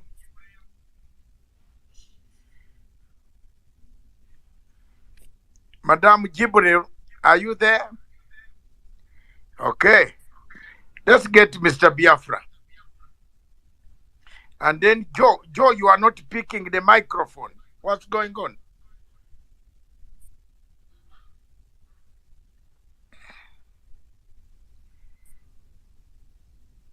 You see? Jibril, are you ready to speak now? Where is Radio Punchline Africa? Where is it gone?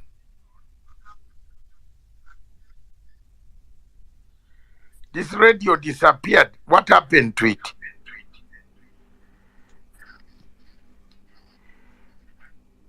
Come back, please. Okay.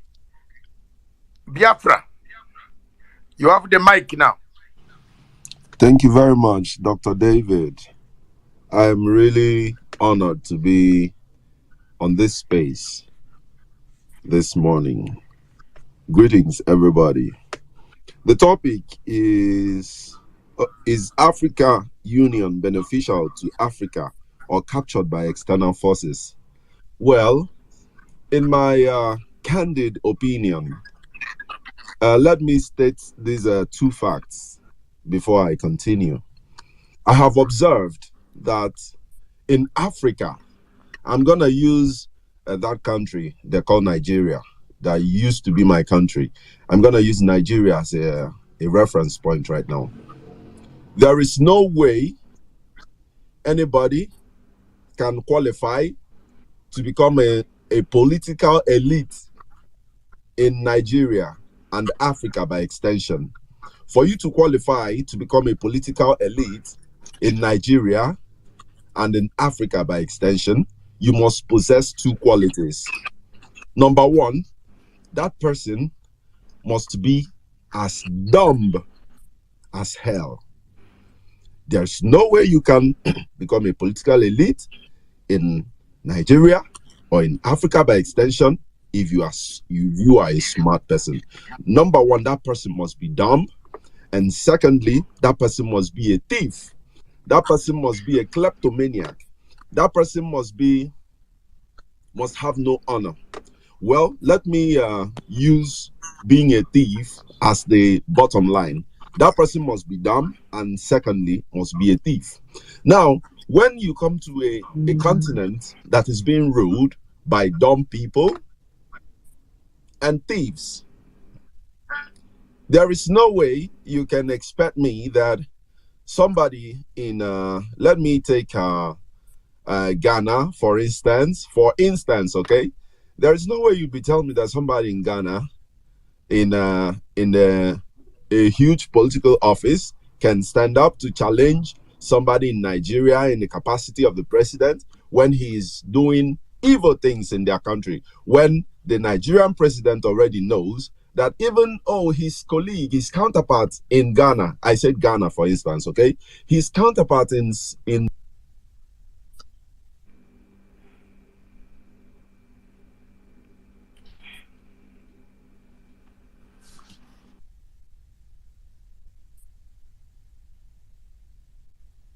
We lost you somehow.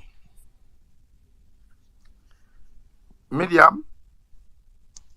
Yes, we seem to have lost our speaker there. He's having trouble with his connection, but I see he's struggling to come back. Let's get Mwaura. Biafra will come back. Mwaura, you have hidden yourself near Miriam, and I was forgetting you. How are you, my mentor, my teacher, my professor? Thank you very much. Go ahead. Oh, thank you, Dr. Masanga. Asante sana. Now, let me say, I'll just speak just a few things. I think we don't have African Union. What we have is a bunch of dictators, mandras, who must squander their to eat our tax money and do all sorts of bad things. And why do I say that? I want to give you one example that will make us all understand that there is no union that is for the benefit of the common person of Africa. We have been having these incidents of people dying. Like 2 days ago, about 78 Africans perished in the Mediterranean while trying to cross to Europe. Think about that. This year alone, we are just in February now, and over 200 has already perished in those areas trying to cross to Europe. Now, I've never had, never, not even one day, Africa Union has called all its leaders, the presidents of African states, to sit down and ask and have a discussion as to why we are losing young people, manpower, human resources in the Mediterranean Ocean as these people try to get to Europe. They have never sat down and talked about such a topic. Now, what kind of leaders are these? They only go there to talk about their welfare. Number two, somebody had said that very correctly, that if you are on my payroll, then you are going to do my bidding. Do you know the African Union building was built by Chinese? And it is rumored that the Chinese put some software in the building whereby they can hear all what those African leaders are discussing. You can think about that. You think of our continent as a very rich I don't think there is a continent in this world that is as rich in natural resources as our continent of Africa. Do we need the Chinese to finance the construction of our headquarters in Addis Ababa? We don't need them. All what we need is leadership. Good leadership. We have our own money. We construct as a good headquarters the way we want it. So they are not there for us. Number 3, and this is my last point. You see, when you come to leadership in Africa, you don't come to leadership to show people the way to think about the welfare of people, to think of how you can uplift them from their poverty, sickness, and diseases and such. No, you only come to power so that you can grab as much as you can and you transfer that money to the West, to Swiss bank and wherever you hide. Look at the dictators who have already refused to get out of power. We have someone like in Equatorial Guinea. Now he wants to make his son the president because now the son is the vice president. Look at Paulo Biya of Cameroon. My God, 90 years old, 2 days ago, he turned 90 years old. He is still in power. Think about that. 90 years old, you are still in power. Look at Kaguta Museveni. He has there of almost 40 years now. Now he's going. He's still there in power. Now I don't know what's wrong with these our African leaders. Look at the one of Congo again. I don't know what's wrong with them. Why do they only want to stay in power? The answer is just one. They want to enrich themselves together with their family members. And until we get it right with our leadership, we are not going as an African. And let me educate people the meaning of the word leader. Leader. Leader. That this word is in 2 parts from an old English word. Rea means path and der means finder. So the word leader means path finder. Somebody who finds a path for the others, paths to prosperity, paths to good education, good health care, and good better way of living. And it was used in those old days whereby when we had the hunting in the old English area, the person who is going ahead, looking where the animal has stepped, is one way. That's how they come about with this leader. So he looks, okay, the animal has stepped here. Let's follow the footsteps so that we can catch the animal and we can have dinner. So that's what our African leaders should be doing. They should be finding paths for us. Stop people going to Europe. Africa, we are so rich to the extent that nobody is supposed to buy in Mediterranean Sea. But when you have leaders who don't want to leave power, when you have leaders who, like Paulo Biya, he is more in Switzerland than he is in Cameroon. Maybe he stays about, maybe in a year, he can spend maybe about the other days in Cameroon, or other days he's in Switzerland. Now, what kind of a president is that? And he wants to run again. You can just think about that. So let's do this way. Let's fix our leadership. Look at Nigeria. How can you explain a country with a full-flagged army, armed forces, their daughters, our children in Nigeria, because we are all Africans, so we count all of us brothers and sisters. They go to a school, they kidnap over 200 students, and then you cannot even get those girls. If such a thing could have happened in the European Union or in America, it could bring that the American continent to a standstill. They could mobilize the CIA, the FBI, and everything. If it was one country in Europe, all European countries would have joined hand and within hours those children could be found. But see a country like Nigeria, those children are still there. They are known where they are. But there are people in Buhari's government or Nigeria government that is benefiting from this war that is being fought by those Boko Haram and others. And that's I ask myself always, why do we Africans kill ourselves? Why can't we love each other as brother and sister? Why should we continue heaping money that will never carry when we leave this world? We came with nothing. That's what my Bible tells me. And it's definitely will be buried with nothing. So why should I keep money that I will not even use? Some of African leaders, they keep hundreds of millions of dollars abroad. I'm sure this money they will never use. They will never use this money. And it's going to hard to count them. So why should I steal that money so that person in the village can die for lack of medication? Why should I steal that money that's meant to make sure that child gets quality education so that child can treat me tomorrow? How do you explain African leaders getting sick in Africa and they hiring private jets to go to abroad and get treated? Yet they are in a position of power to make sure that we have the best hospitals in Africa. Why don't they want to improve our health infrastructure? Because for themselves, when they get sick, their friends get sick, their children get sick, they just hire jets, they go abroad, they get treated, they come back home. That's a problem. But I think the corona told them are being more too. Some died in Africa. So thank you very much, Dr. Masanga. Thank you very much. Thank you very much, Dr. Masanga. And let's now talk. Let's try and fix leadership, please. Leadership is a problem. Okay. Leadership is a problem. Thank you. Yeah. Thank you, Mwaura. Thank you very much. Corona, I gave in my speech, you missed it.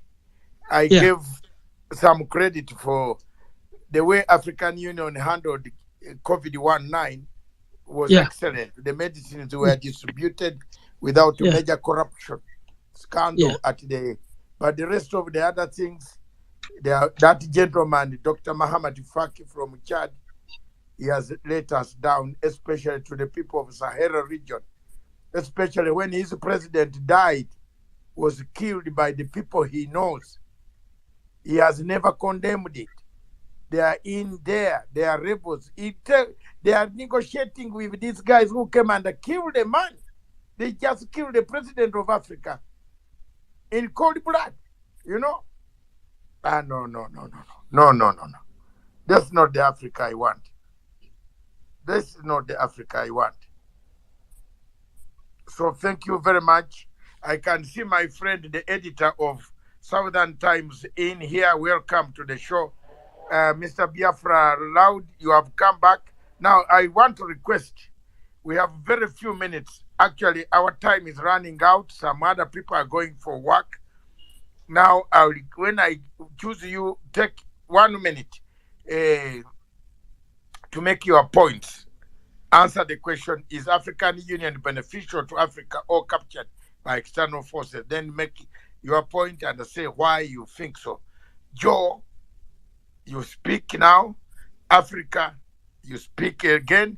Jibril, you speak. Farai, you are still connecting. I can't see you. My man, my rebel commander from M23 has arrived here. And I will not leave you out because I want to hear from the ground what is taking place on the ground in DRC Congo. You seem to have taken more territory again. Instead of going by ceasefire, you are taking more territory. You are the people who are causing Africa also. Yeah, what is going on, you man? Okay, Joe, take the microphone, and then Jibril, are you on the then Africa? After Joe, Africa, then Safi, Jibril, then Commander Safi. My commander of M23, thank you. Not my commander, but a comrade. I don't want people to think I'm part of M23. Thank you. Thank you, Dr. Matsanga. Good afternoon, everyone. Good morning, everyone whose time is morning. It's a very interesting topic. And it is a sad topic because it entails the very sad state of affairs of our African Union. Our African Union is like an emaciated child.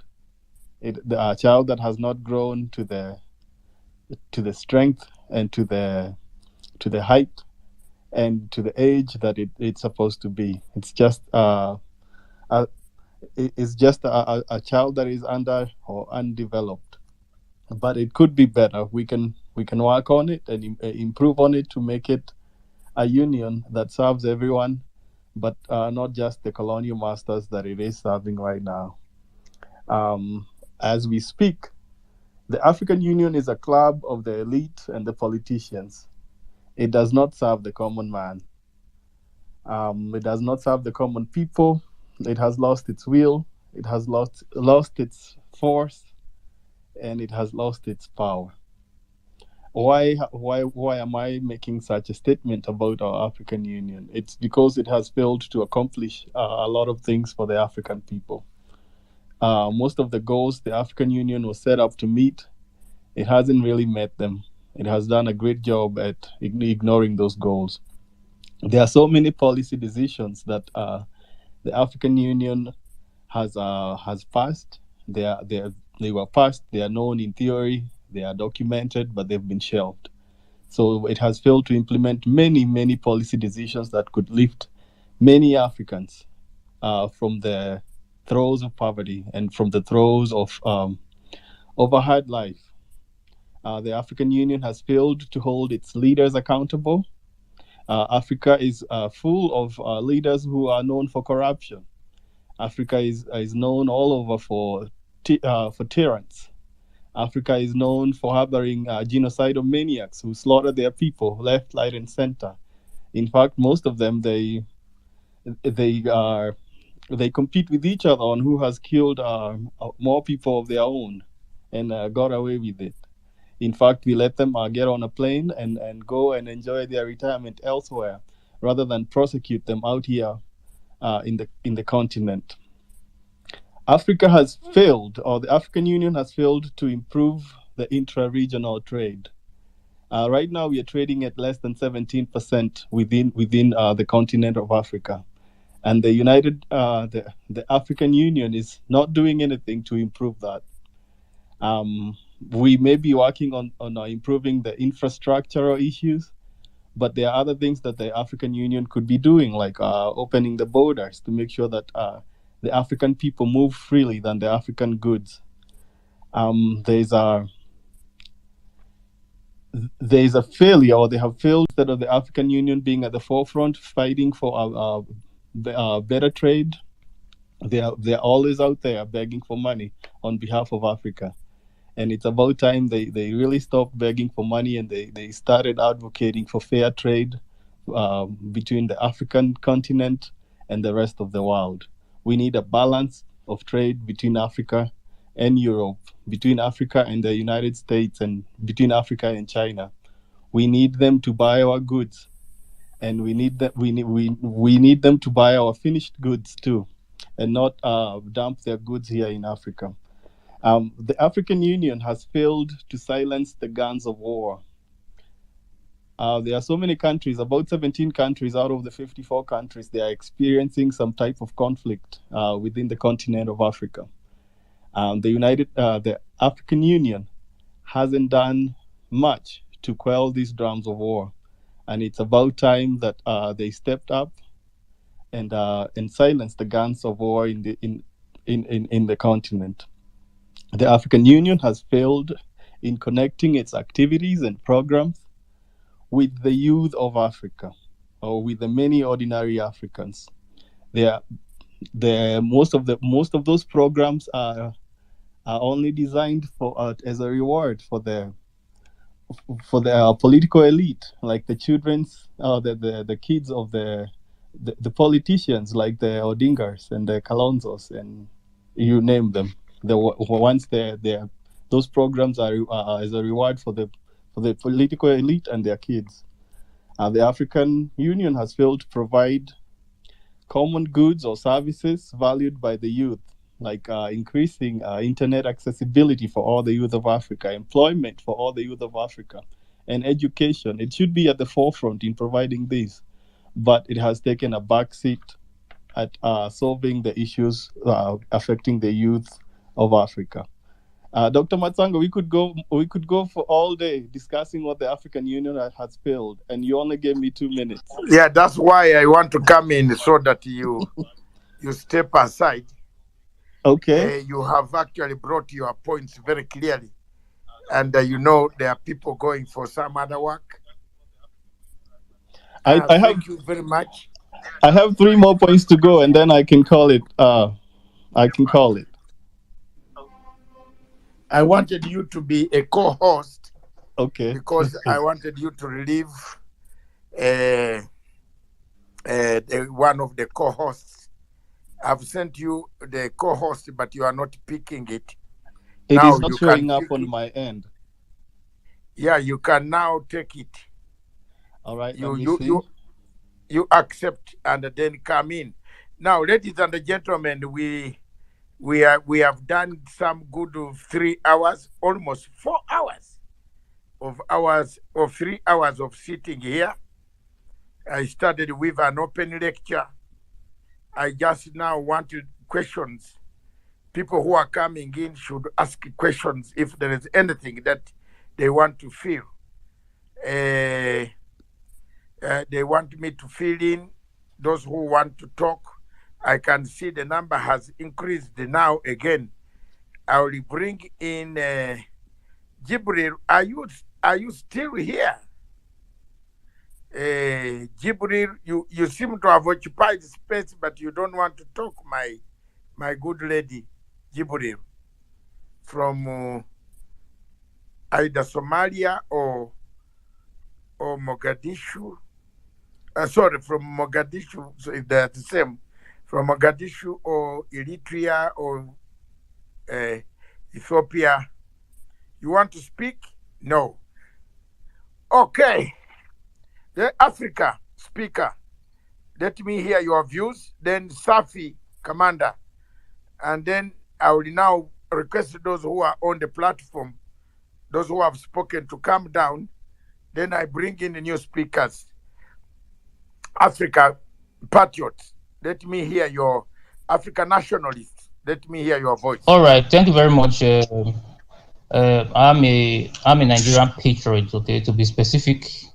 All right, so why I requested for the mic is because of the misconception I've been hearing about Nigeria. Okay, a lot of them are not true. Sometimes for Africa to move forward, we don't need chaos in Africa. Okay, we also don't need chaos in Nigeria. We don't need chaos in Ethiopia. All right, so it's good to hear two angles of the story. Okay, there are a lot of people that don't like Nigeria. Okay, and they have their narrative online. Okay. Now we have a lot of people in Nigeria that love this country. We have millions of Nigeria that love the Nigeria as a nation, even in the Western world as well. Okay, it's good for you to also listen to their own narrative about Nigeria. Okay, and I don't want to say, I know that I have limited time. Okay, and I need to speak briefly about Nigeria. Okay, first of all, Nigeria has the largest economy in Africa. If our country was a very bad country, there's no way we're going to be having an economy as large as that of South Africa. We are beating South Africa and Egypt in economy. It shows that Nigeria know exactly what they are doing. Okay, if you look at this Russia-Ukraine war, as well as the aftermath of the COVID-19 pandemic, Mr. African nationalist, my view on Nigeria, on what you can't stop me from liking something. My view is I have followed the suffering of the people of Biafra, and I also like Nigeria as a united country in Africa. But unfortunately, they have asked for a referendum. They can't get it. I gave my views according to last year's 4 years elections. I didn't give the views according to what is going to happen. The population now of the voters has increased, Mr. African nationalist. The population has increased. So I have given my prediction that out of 93 million, we might have only 32 or 30 to 32 million voting. So can you yourself, as you say, you have the biggest economy, you have whatever you have, explain to me as a non-Nigerian, okay, why 60 million might not appear? Explain to me why 4 years ago, 58 million people did not vote. Don't come here to lecture to me whether Nigeria is the biggest economy, but they are economy when people are kidnapping the girls. The biggest economy cannot give the army the guns to chase the Boko Haram. What biggest country are you talking about? This is not, my platform does not take such, you come here when you are really well researched. I am a very battle-hardened man who likes to see a good Africa. Our girls are being finished by Boko Haram. They are being taken, defiled, killed, used as slave trade. Slaves, women, prostitution. You are telling me Nigeria has a big economy. What is it helping the girls who have been kidnapped by Boko Haram? Come with good ideas here, Mr. Nationalist. Don't spoil my afternoon because it was so nice until now. This morning I have taken a lot of coffee in this imperialistic country where I am. Please don't spoil it. Okay, brother, take it. Mr. David, you have to listen to me, okay? I am listening, but I don't have all the time. There are so many people going to speak. Stick to the motion. Africa has it helped Nigeria? I want Does it help you have to Nigeria listen to unite you people? You don't want me to speak. You have to let me speak. I don't understand why my speech is not making you happy. You have to let me speak. I said you have to have a balance. It hasn't made me happy, but I'm a moderator. I am just guiding you. Your boss. I said, I live in Nigeria. I know Nigeria better. Okay, so you have to listen to whoever Okay, now you have given me chance. I've given you chance. 2 minutes. You know Nigeria better. Are you telling me how many people will vote? You talked about Boko Haram. Okay, I was trying to give you the beauty part of Nigeria, but you don't want me to say that. Okay, and it's something that you have to know. It's something that Africans have to know because Nigeria is a very dominant country in Africa. It is not good that this country is being defamed, okay, by people that don't like the country. Let Africans know the truth about Nigeria. That's what I'm here to do. Okay. Okay. I was telling you about the Nigeria economy. I'm going to go down to how we are battling terrorist organization. It's a gradual step, but I need to tell you about the beauty of Nigeria first, because this is the part of Nigeria that nobody is telling you. Okay. There are a lot of IPOP members in the Western world, in UK, in US, who continue to slander this country. They continue to spread fake news about Nigeria. Okay, and if all the things they have been saying about Nigeria is true, you would have expected the United Nations to come down and take down Nigeria. Okay, 100% of what these guys are saying about Nigeria is false. Why are they saying false things about Nigeria? They want to disintegrate this country.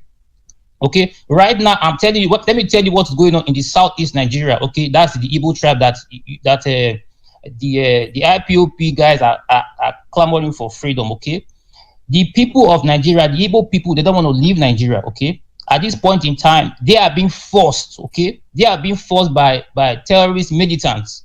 Okay, say what you know. Say what you know. These people are being forced. The southeastern part of Nigeria, which is actually the Biafran part. Okay, that want to leave this country. You right? are wasting time. Stay on the topic. Hey, my brothers, please. You are wasting time. Say what you know. Let me control him. They don't want me. They don't want me. Hello, Mr. Nationalist, hold your fire. You know you are going into very murky waters. You want to spoil my platform. No, stick to the point. Is African Union beneficial to Africa or captured by external forces? Don't go into those. There are people who have suffered, brother. There are people who are here. And I don't want you to open a war with them. You know? I have been to Nigerian. No, listen first. I've been to Nigerian Twitter space. There was tax like that. Very shortly, it will be hotter than me. And I don't want to run out of my house. Let me invite you to Nigerian patriotic Twitter space. You're not going to have this perspective. It is not what you are saying, right? He is not talking about Nigeria, my friend. He's talking about AU. Can't you stick to the topic? Okay, you see, Mr. I will bring you down, don't blame me. Stick to the topic of African Union. Leave that alone. I have accepted, corrected. What is now wrong for you guys to know the truth about Nigeria? Why is the truth so hard? Take Nigeria away from this platform. Take your Nigeria out of this platform. We are more learned than you. Have you seen what you are doing? Nigeria is a very dominant African country. Okay? Get out of this platform, my friend. You have nothing to say. You cannot sell what is dead. Why are you guys afraid? Let me speak the truth about Nigeria. Nobody is afraid of you. Nobody is afraid of you. We are telling you that you have no message to cut across here. Get out. Stay on the topic, my friend. Don't lecture us about Nigeria. You know nothing about. You are a terrorist. Thank you very much. Are on this platform for their purpose. Thank you very much. I have brought him down. He can't tell me anything. If he's ready to talk about the AU, I will bring him up. Next speaker, Jibril. And then Safi. I'm going to take a strong hand. Yes. If you are ready to speak, you don't tell me about Boko Haram. Tell me how Boko Haram has taken our daughters. And you are telling me it is very good. It is very good on my platform over my dead body. No. Jibril, are you there or you are not there? If you are not there, I want you to relinquish the space to go down, and I bring somebody who wants to speak. Commander Safi, tell us about. I'm here. Yes, I'm here. Go ahead. Okay, thank you very much for the window. I am Jibril Said from Somalia. If I say something about this topic, is Africa Union beneficial to Africa or captured by external forces? In my opinion, as a Somalian, African Union is beneficial to us as a Somalian because our country is not stable. There is a security issue, and African Union sent us troops for our country as a peacekeepers. So we are benefited from the African Union and the other African, and we say thank you, the African Union. Thank you. Oh, thank you very much. You are very fantastic, Jibril. You have cut it short, and we East African cut it very quickly, very short. And that's the point. Thank you very much. This is a show, a lecture that is very interesting. Don't bring in side shows. The population of Nigeria is 220 million. That's a fact or not a fact? It is. 93 million registered voters of a country called Nigeria are registered to vote. Is it true or not? It is true. Prediction and exit poll, according to me, with the political science that I studied, to the last iota on planet Earth, there will be about between 30 to 35 million people voting. The rest, 65 or 60, will not be voting.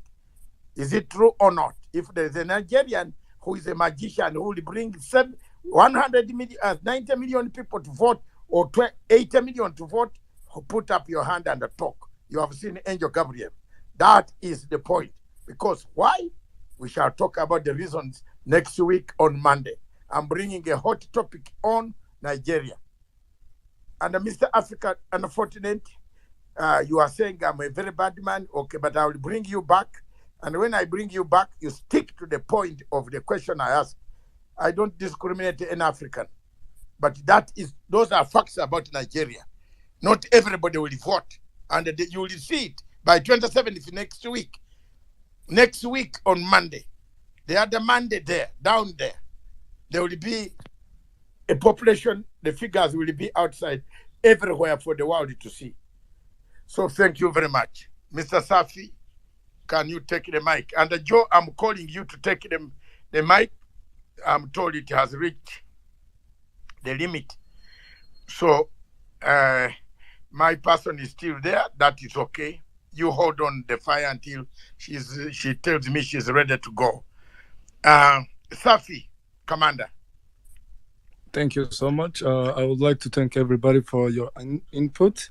And actually, my first reply is simple. There is no benefit we get from United Nations of Africa.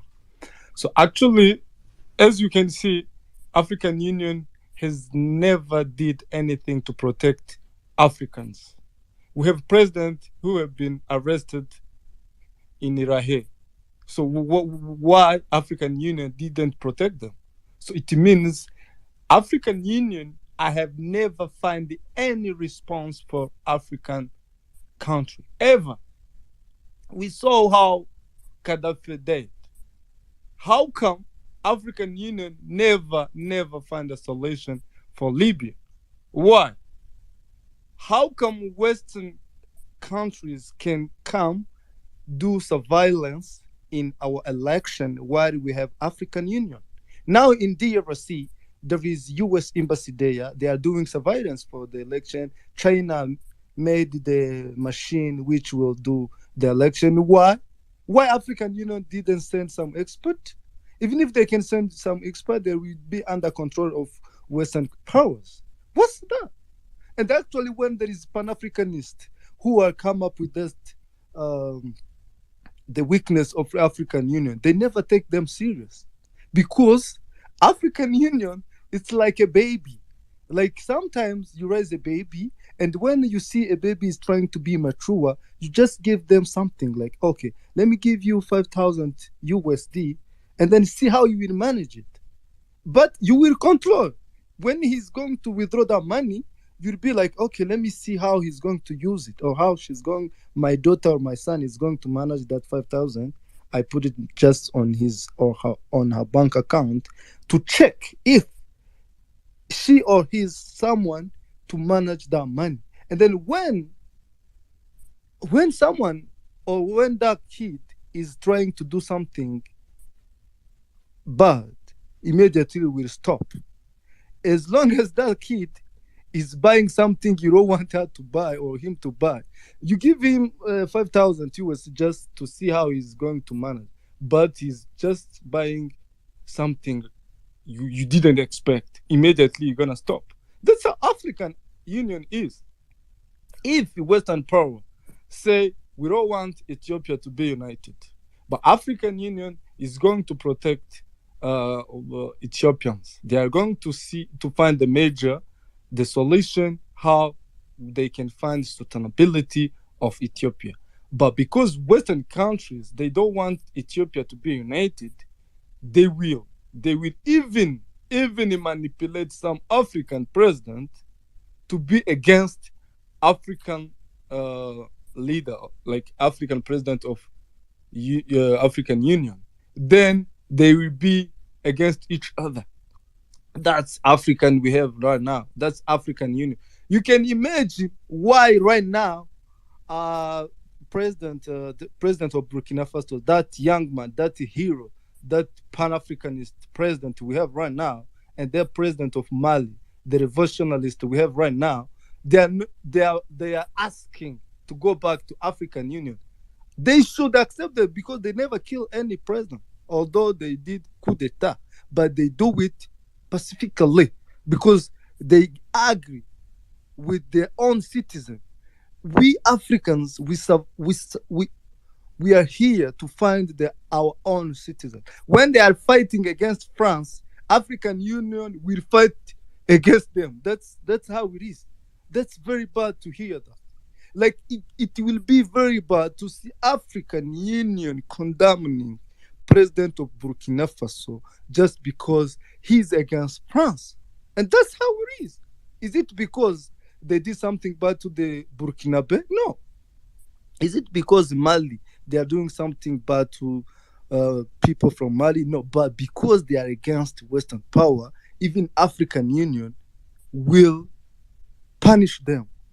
So it means African Union is controlled by external power, because I have never seen African Union stand for any country during the election. It's all about, US didn't like how our election is going in Nigeria, or Union European or European Union didn't like how the election is going in Somalia. Is it their business? Hell no. Like US embassy, is it their business to go in the election of DRC? Hell no. Why should we go to sit in United Nations, in the US, for our problem? Or Erdogan, imagine Turkey called the president of Africa. Can you imagine? Turkey, they even never allow Turkey to go in European Union. Safi. How come? Safi, Commander Safi, hold the fire. You know, the problem with the Africa and African heads of state, they will hear this platform, which is very good. I want them to hear. But I never say something like hold the fire. A small businessman in Germany, 3-5 businessmen call all African heads of state. They run like something is missing. You know, it is surely it is very, very, very, very. Let me tell you, disrespectful. it's very, very embarrassing. Exactly. Very, very embarrassing. But here we are. We should have had an African Union that can get all the requests of Africa and go to these businessmen, call them to African Union headquarters. And then the presidents go there and sit and say, my country needs electricity. How many of you can invest in my country? But you have all heads of state running with big jets. You know, there's no parking in such a country. They park in different airports. Surely, why Africa? Yes, and continue actually, and finish so that we give space to so many. There are give so me many like people 1 minute waiting to down finish speak. this point. Give me 1 second. And tell us in more Congo, about the war. How you, as the how are you going to end the war? We have also given you time to cease fire. You break the ceasefire. If they want me myself to come, I'm ready. I invited Saf, why you. don't you tell them they request? They can request the mediators. I will come and speak to them and give them confidence. Okay, thank you. Please. Yeah, today go and tell them. Tell your fellow commanders. Why we don't? You are dying. People are dying, man. I'm willing to come, and you see me so that you have the confidence. Give me your messages. I will bring them to the outside world. We have had enough. We can't have Africa bleeding every day. I see, but Please. you can see you can see the root causes. The root causes is MONUSCO in DRC. It has been decades, more than 20 years. MONUSCO has been operating in DRC, but it never, ever, ever found any solution. So can you imagine why Congolese have been protesting against East African Community forces? Can you imagine? East African Community's forces, they just operate like a few months, but Congolese, they were against them. That's why Alpha Blondy sang like l'ennemi de l'Afrique sont des Africains. Enemy of Africa, they're Africans. That's what Alpha Blondy sang. Yeah. Imagine MONUSCO, Africa, like United Nations Army. They have been operating in DRC for decades, no solution. But East African forces, for a few months, Congolese, they protest against them. Can you imagine? That's the question.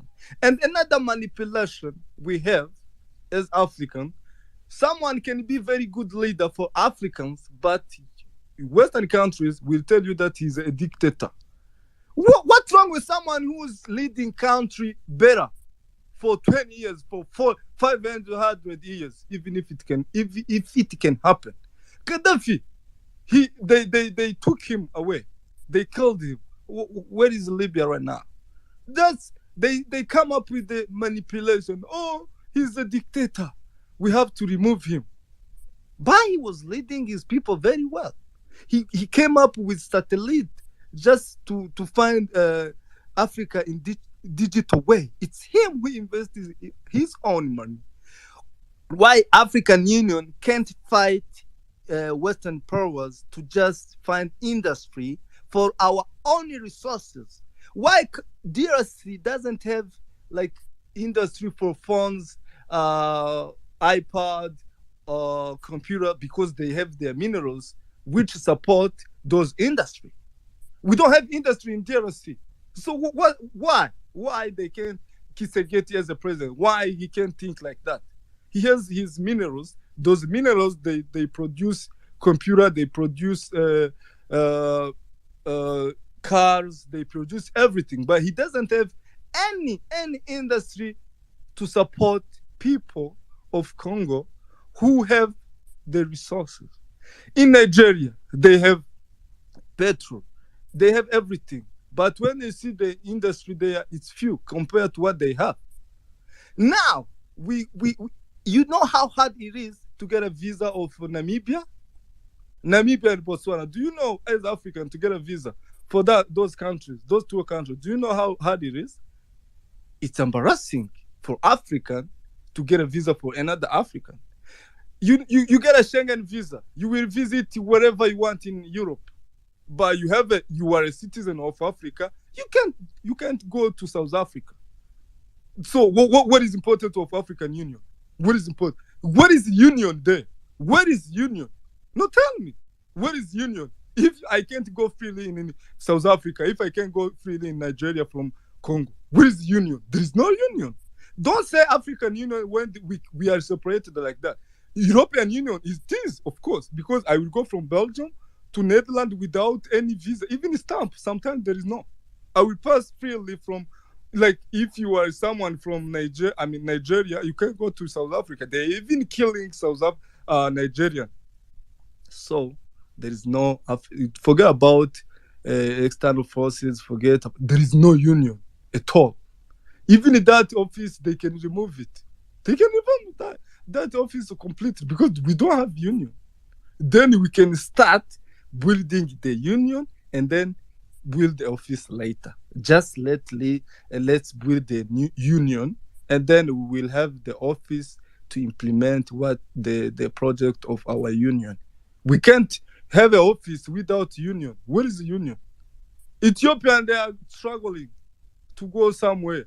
If actually we have industry for our minerals, we shouldn't find some African trying to go to Europe. Now Morocco themselves, they have police to kill other Africans who are going to Spain. Spain, imagine, pay Morocco to kill other Africans who are trying to cross the border to Spain. You have that, as Dr. Machangi know this well. You are investigator. So, can you imagine? Morocco kill other Africans. You saw on the news because they were trying to cross the borders. Spain give them money, support them money to kill another African who will cross the border to Spain. Is it because we don't have industry? Africa is better in terms of climate, in terms of nature, everything. We are very good, but we don't know how we can protect our country, how we can build ourselves. We just need to have a union before we have the office in the Addis Ababa. We need union first, and then we can have office to find the matter. I didn't talk about Congo much because Congo is something bigger, which has also Western power influence in our issues. Because I can't imagine Commander, UN have never condemned Congolese leaders when they were denying that there is Tutsi Congolese in Africa. I mean, in Rwanda or Kenya, Tanzania.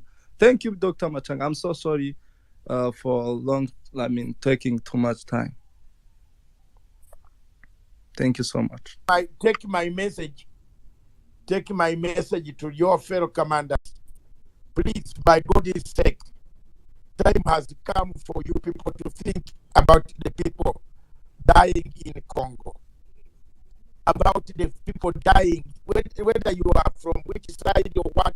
Think about the death, the people suffering, the people carrying goods on their heads, running away from war. Just end this war. Come on table and put your grievances. Thank you very much, Commander Safi. Thank you for your contribution. Now, ladies and gentlemen, I have strictly 20 minutes. And I will have to divide these 20 minutes.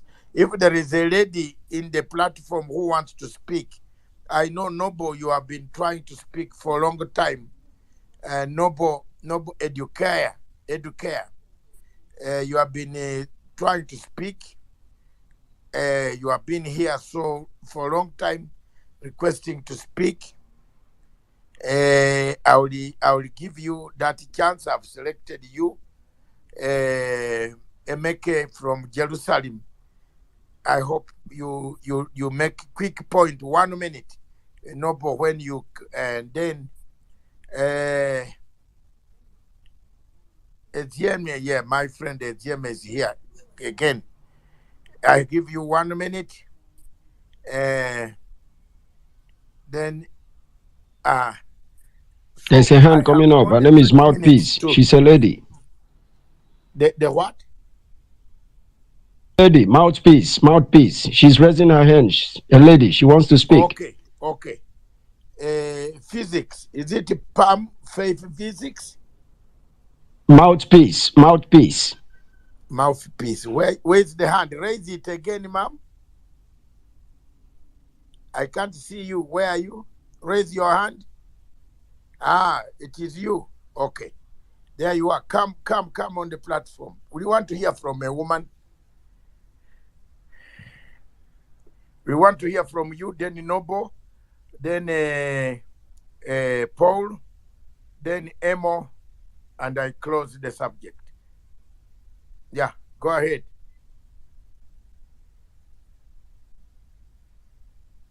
Where's the lady who wanted to speak? She has gone. Hello. Do you want me to? Yes, go ahead. David, okay. Thank you so much. I'm so glad to be here. In fact, I'm so sorry I came late, but it's good to see all the people here who are so, African good people around here. And the topic you said is African Union beneficial to Africa or captured by external forces? First and foremost, I want to ask this question. Is there anything like African Union? Does it still exist? Because I don't think it still exists anywhere. As you know, we have a lot of problems. Let me use the country, Nigeria.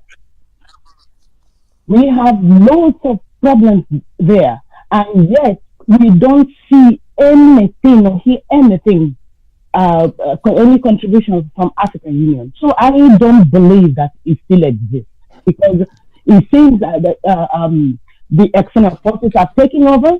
And look, our people are dying. Our people are suffering, trying to cross over to the European, to Europe, to America, for greener pastures. Okay. Sorry? Mama, come under we. To greener pastures, to be able to survive the plague that the external forces are brought to Africa. They take our natural resources while our people suffer, dying in the Sahara, dying in the Mediterranean, dying everywhere. Yet, what is European Union? I mean, what is African Union? There's nothing like that in my dictionary, in anywhere, in any history, in Nigeria or in Africa, for me now. Anyway, I wanted to also use this opportunity, Dr. David, to invite you to my space on Saturday, where we are going to discuss the topic leadership failure in Africa and the fear of Biafra exit. I hope and pray that you will also, at least even if it is 5 minutes, to come and then contribute to that topic, because it's really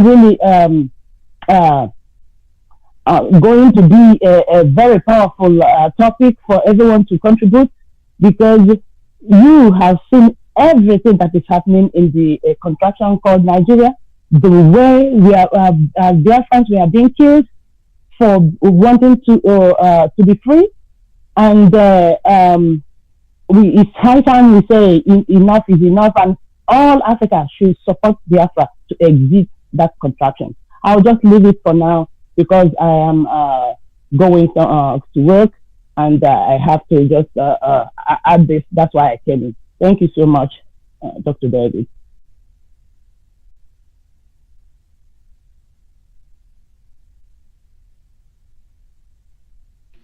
Yes, thank you very much.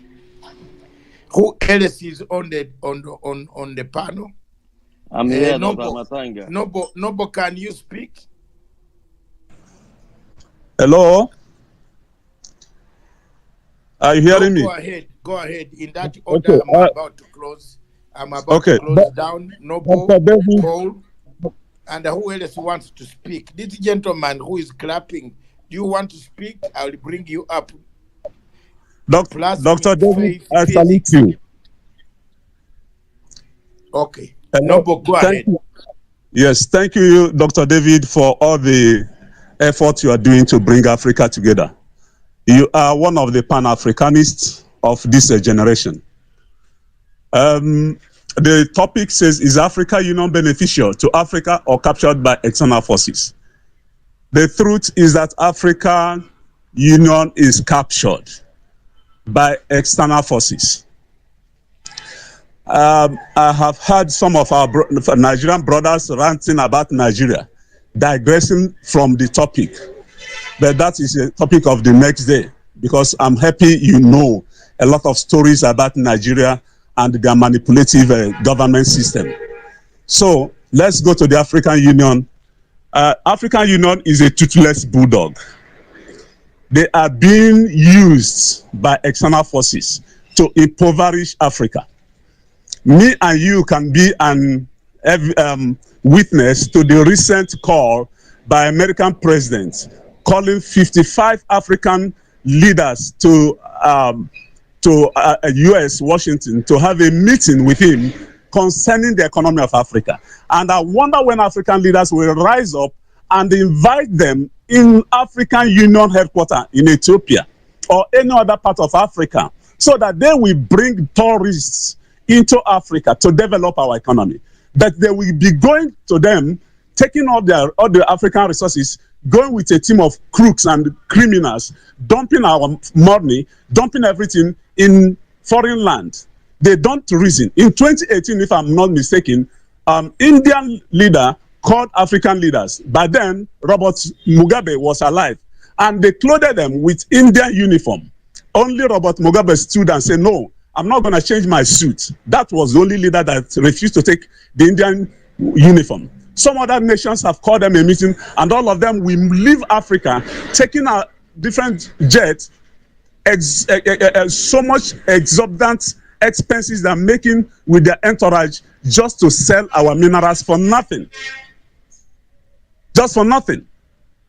So I'm saying that if we can have 55 people like you in every state of Africa, we can fight our African leaders. There are some African leaders that need to be chased out of office. People like Paul Biya, for example.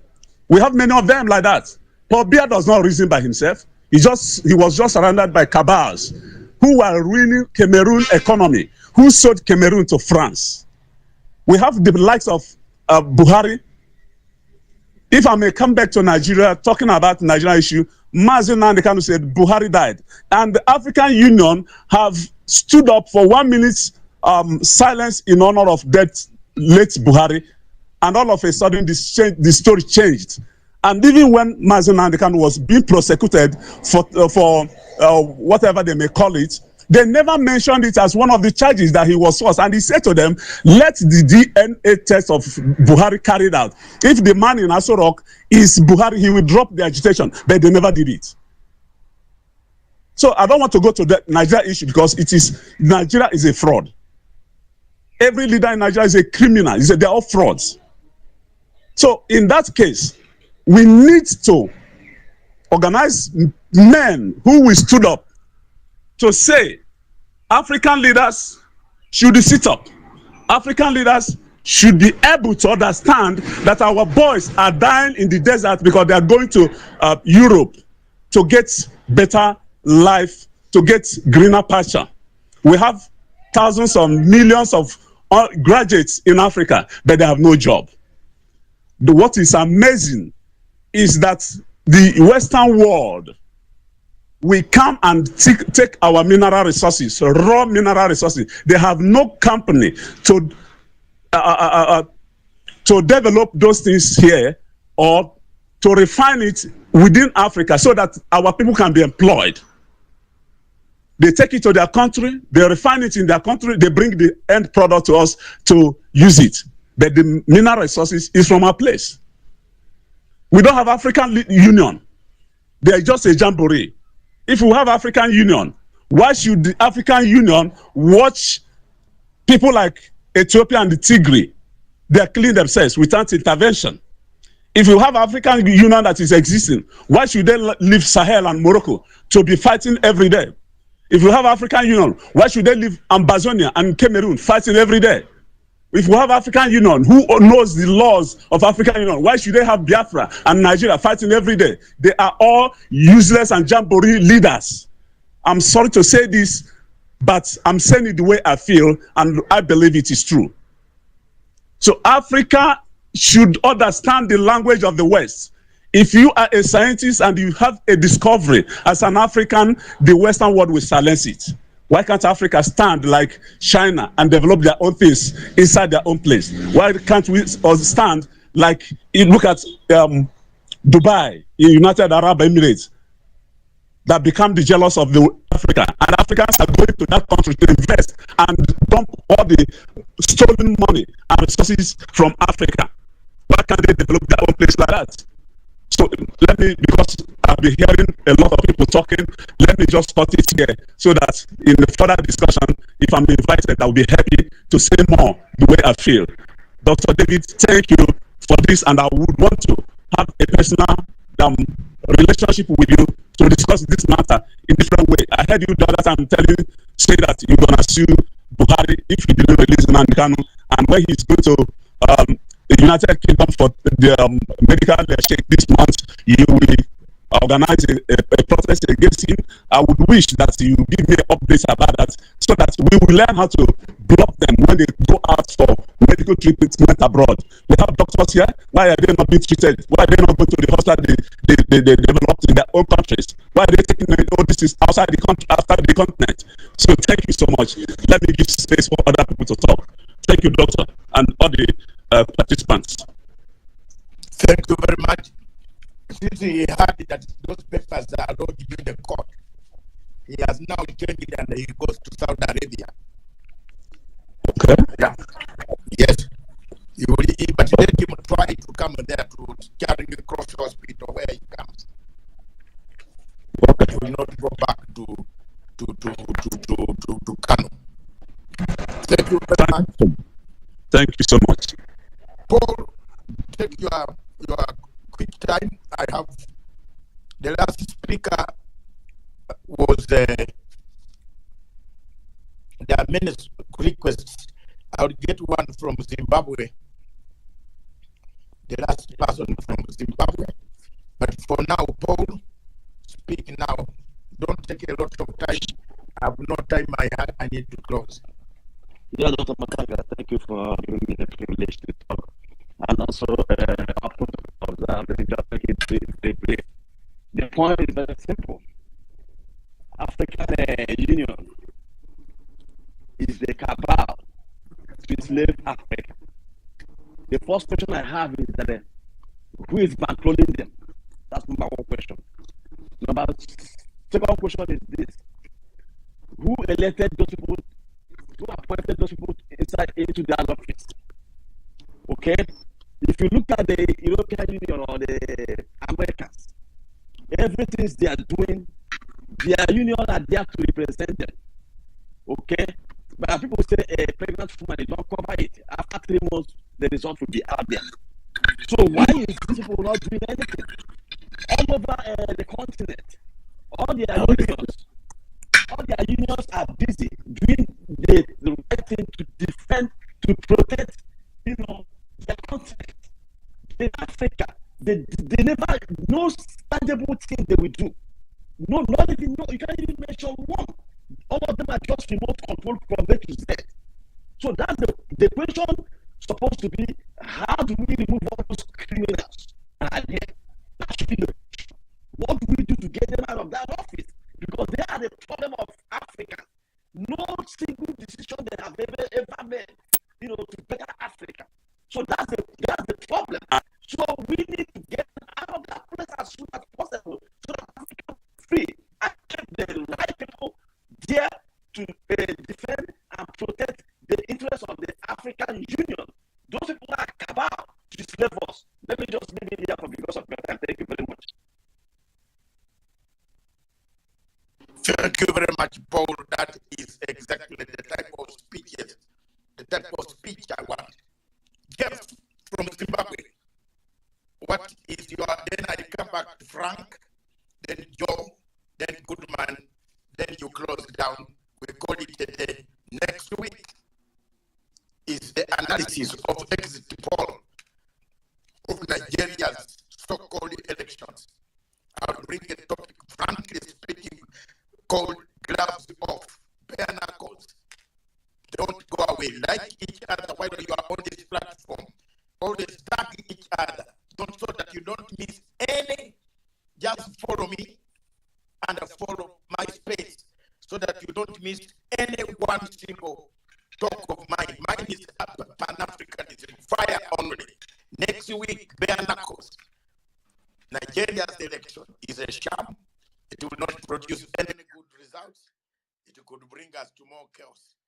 How can half of the country not be able to vote? Zimbabwe. Jeff. Dr. Matsanga, why are you in a rush? Are you going for a lunch date?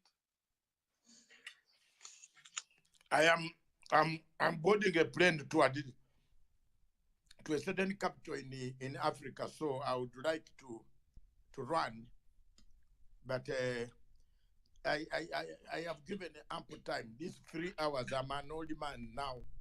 I've done a great job for Africa, so I need to rush to Amsterdam quickly. Then from there, I will find my way to one place. You know, for us who are hated by Buhari, we don't say when we are coming and going. Okay, Zimbabwe, Jeff.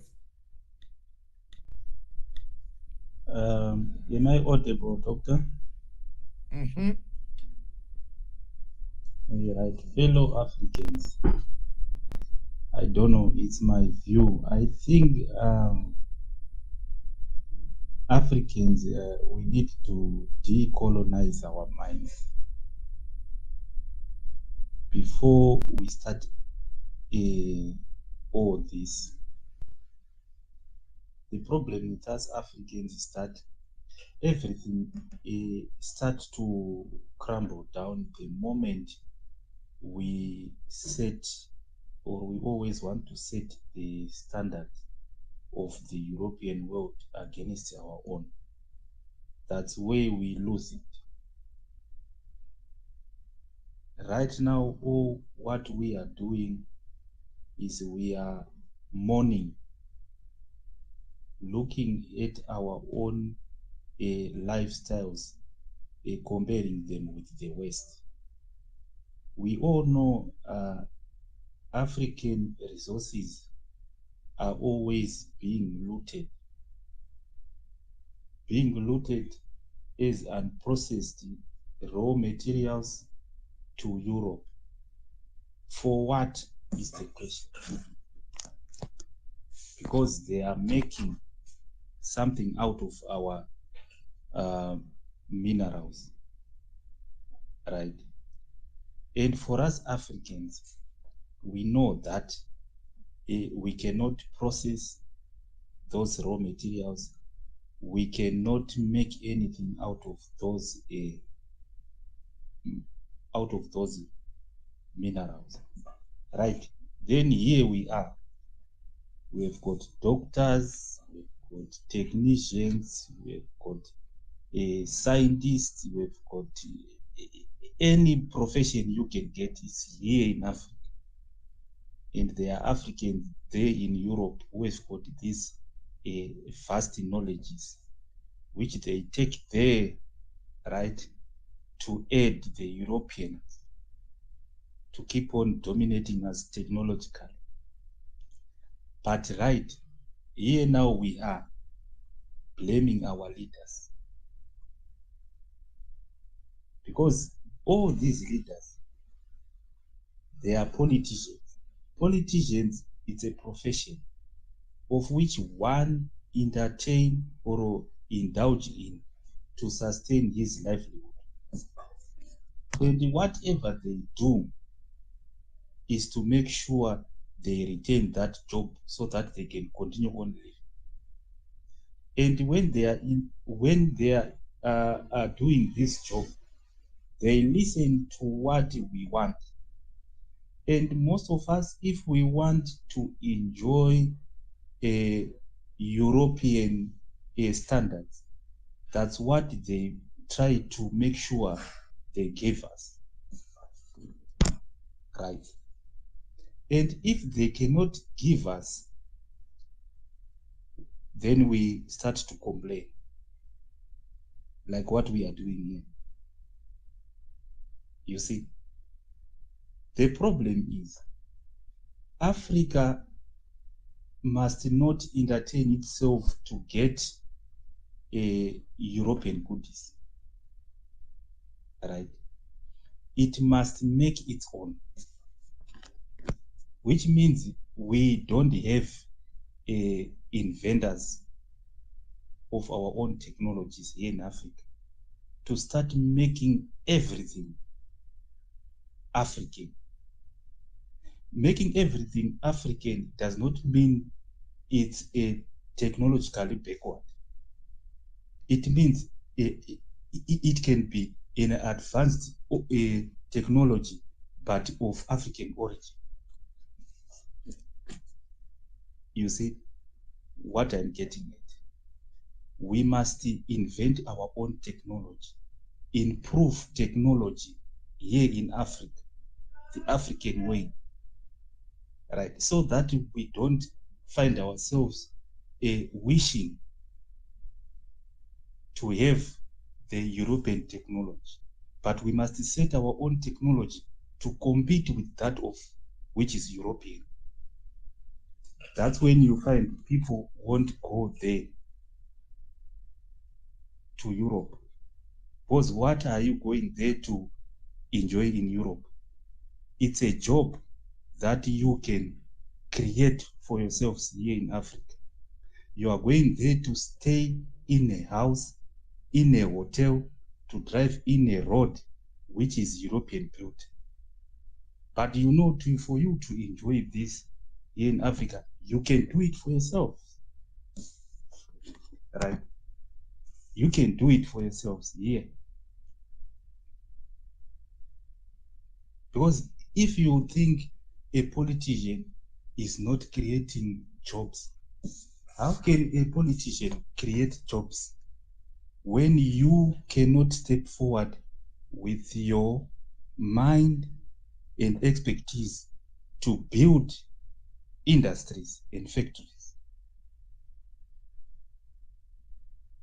Obviously, a politician is going to say, okay, how can I satisfy these people? That's when they start to sell Africa to the Europeans to beg that technology that you are denying yourselves to develop as African citizens. That's when you get half-baked technology coming to Africa, just to half-process your minerals. You half-process a platinum, you half-process this material they are using now for batteries. But the technology is going outside to the European world. That's when they're going to make those batteries. Because the Europeans, they are not going to give you their full technology for you to build or to develop or to come up with a product in Africa.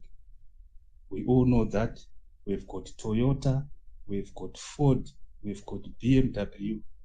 They won't give you all the technology to make a fresh engine.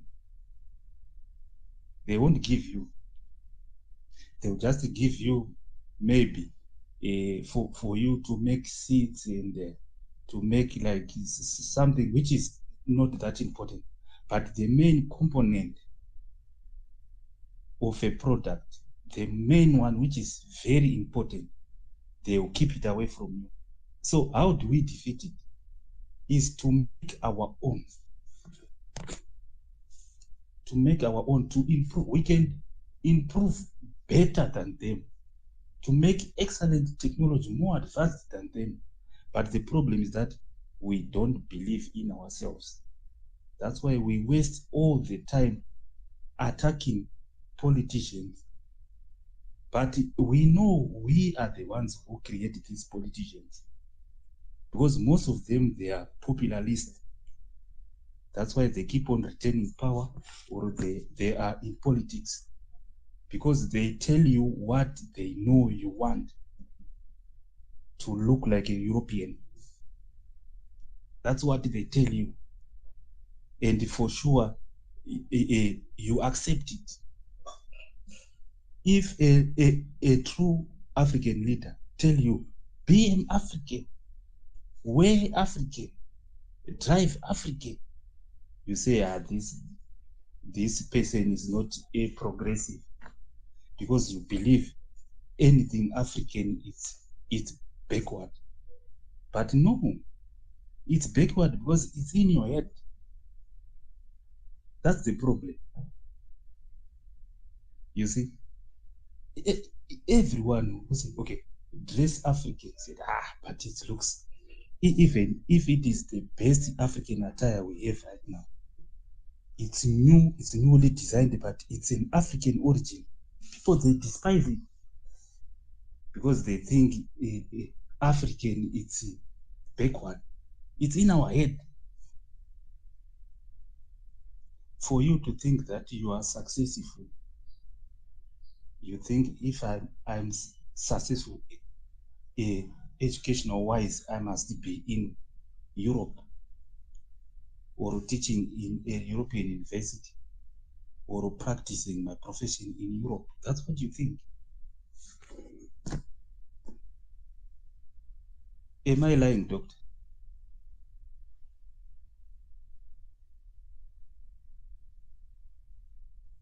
Am I Thank still you very audible? much. Thank you very much, Kennedy Wandera. I can see you. You have come when things are hot here. I'm on my way, my brother.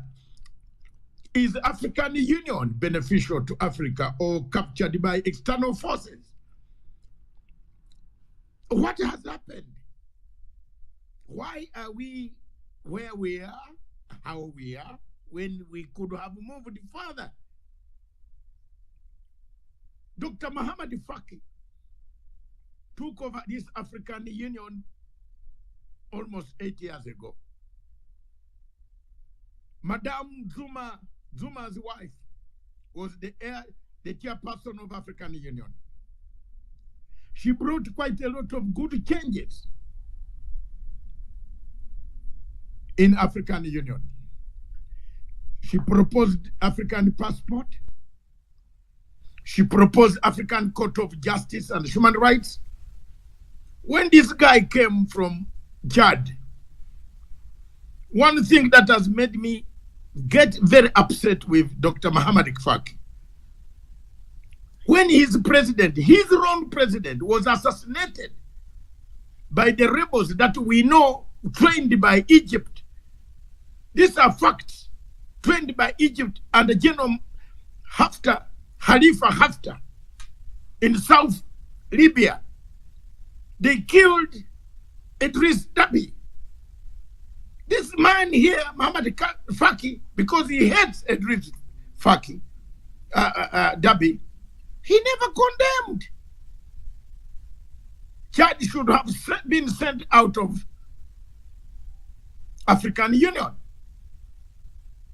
A president that had been elected by the people of Chad, whether badly, whether election stolen, as long as an election is conducted and an election is carried out, verified,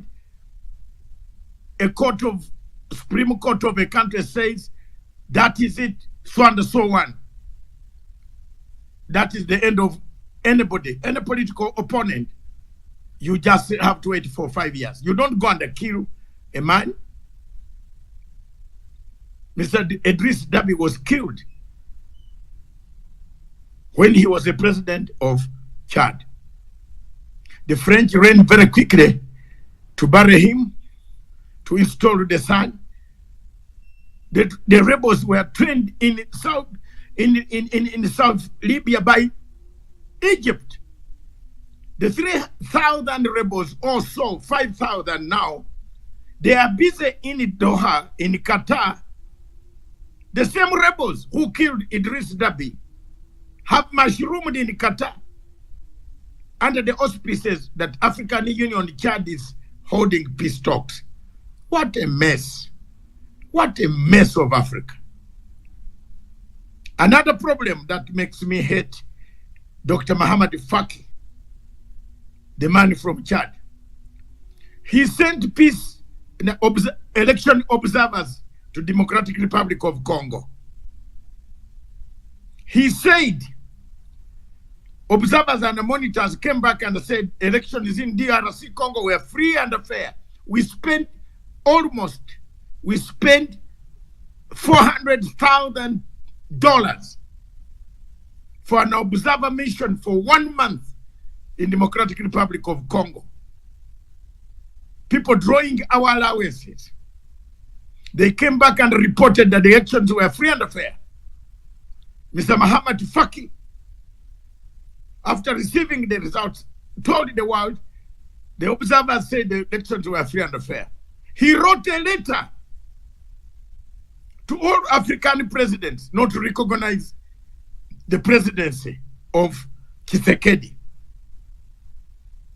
What a shame. What type of African Union is this? Another point that makes me disagree with Muhammad Faki. The war in Cameroon. Paul Biya has been killing people for the last 6 years since this war began. Not even a single agenda on African Union paper has ever been brought to discuss Cameroon. The children, women, children, elderly, all of them die in the jungles of Cameroon, running away from guns from both sides of the Amazonians and the Cameroonian French army. You tell me, you are an African with children. Your children are enjoying food. My children are happy. But other people's children are not happy. They are dying in the jungles of Cameroon. And you tell me there is African Union. Not a single agenda. Because France has told Mr. Muhammad Faki, don't bring the agenda of Cameroon, Yaoundé, on the book. Let's go. Libya. Who cut Libya into two parts? African Union. They have watched Libya being divided, Benghazi and Tripoli. A member of the United Nations Security Council itself, France, has taken Libya in Benghazi. Another member of European Union, Italy, and another slave trader called Ottoman Empire. Those who killed us and left us in the oceans of Red Sea. Because I don't see any black person in Turkey. At least I can see black people in United States of America. At least I'm happy with US because the black people are there. But these guys from the Middle East who came to East Africa to carry us, they poured us in the Red Sea. One of them is the Ottoman Empire. It has taken Tripoli. They are siphoning the oil of Libyan people illegally. African Union is laughing, going to take photos, and Mr. Kenny Wandera is going to take photographs. He will be there telling them that we are here, the summit is over. Which summit? Which one? We need to change this African Union. We need to change African Union Commission. That's why we are looking for candidates who can protect Africa. Candidates who can stand for Africa. Let's come to the question of Nigeria. Is there a place called Nigeria, surely? Or it is the home of gangsters? Gangsters. Nigeria is a gangster. It's fractured. It's broken. It's finished. Which English language do you want me to use? Any Shakespearean word you want me to use? Nigeria is a gone case.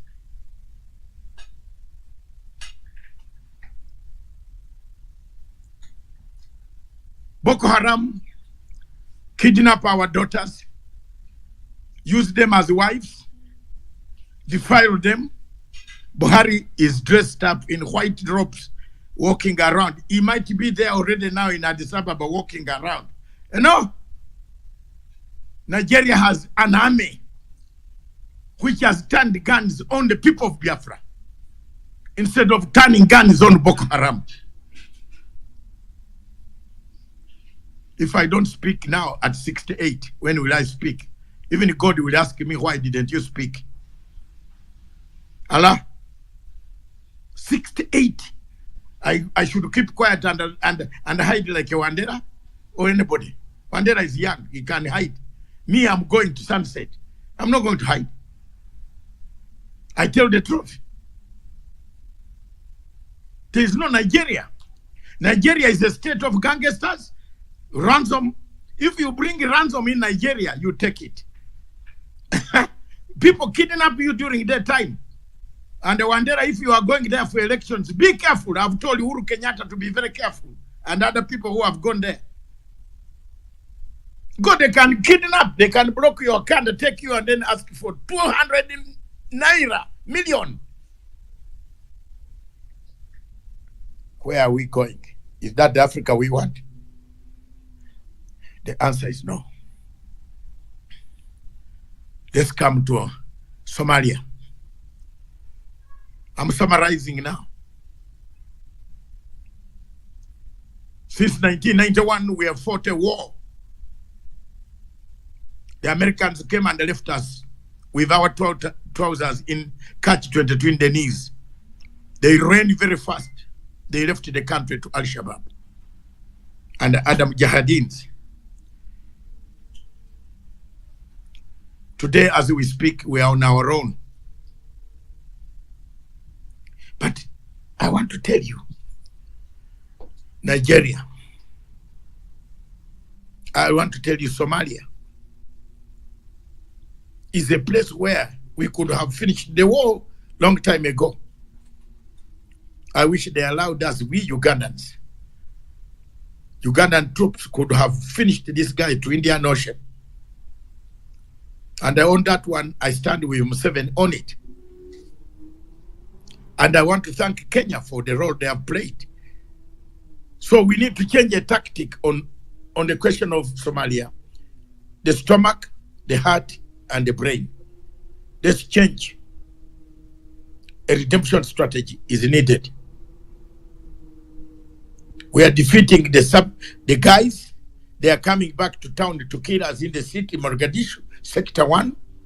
But look at what Kenyan troops have done in the other lower sector in Kismayo. Very good, very good. They live harmoniously. They have built schools, roads, dispensaries, hospitals, toilets, everything. Let's change that tactics. African Union should have directed us. They get the dollars. The dollars come from European Union and they pass it through African Union. Corruption. Kenneth, corruption. Kenneth, corruption in African Union.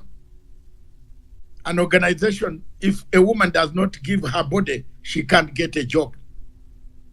Yes. Yes, there is a report and they admitted. You have to give yourself. Yes, if you apply for a good job and you're a beautiful woman, you have to surrender yourself. What type of organization is this? No. I have evidence. We investigated until the chairman himself, Dr. Muhammad Faki, admitted there was corruption and they sacked the chief of staff who was being paid by the French. He's from Algeria, but a French national who was allowed to work as the chief of staff of Muhammad Faki. These things were happening. We have to have an African Union that changes, that safeguards the interests of the people of Africa. Less than that, do you know what we do? Let's revamp. Let's change. Let's give the teeth to African Union. Why should you? I want to pose a question here, and perhaps the people making their final submissions will like Joe, like Goodman, Frank, Noble, and then another person who would like to make a submission. I would like Charles to come up to make a submission, a final one. Let me ask you, why do you wait for a coup to take place in an African country, then come to suspend the country when the coup has taken place? Why don't you stop the coup? Why don't we have an African Union that stops the coup, that can stop coups? Instead, they allow the coup, then they condemn the coups. Isn't this stupidity of the highest degree? You cannot even have an election, free and fair election in African Union, if you are from an English-speaking country. The French will tell Morocco to pay everybody. Charles Mutama, your former Minister of Foreign Affairs, I caught him on camera. I'm the one who made him to be sacked by President Mugabe. I caught him on camera taking 50,000 new notes of dollars from the French woman of Total Oil in Addis Ababa. Himself. I gave His Excellency President Mugabe the tape and the video. I like Mugabe for good things that he has done for Africa. You know what he did? He sacked the guy the following day and replaced him with Mr. Walter Muzembe. I don't talk. I told him, Mr. President, this man was picking money. I saw him pick money. Simbarashe, Mubebegwe.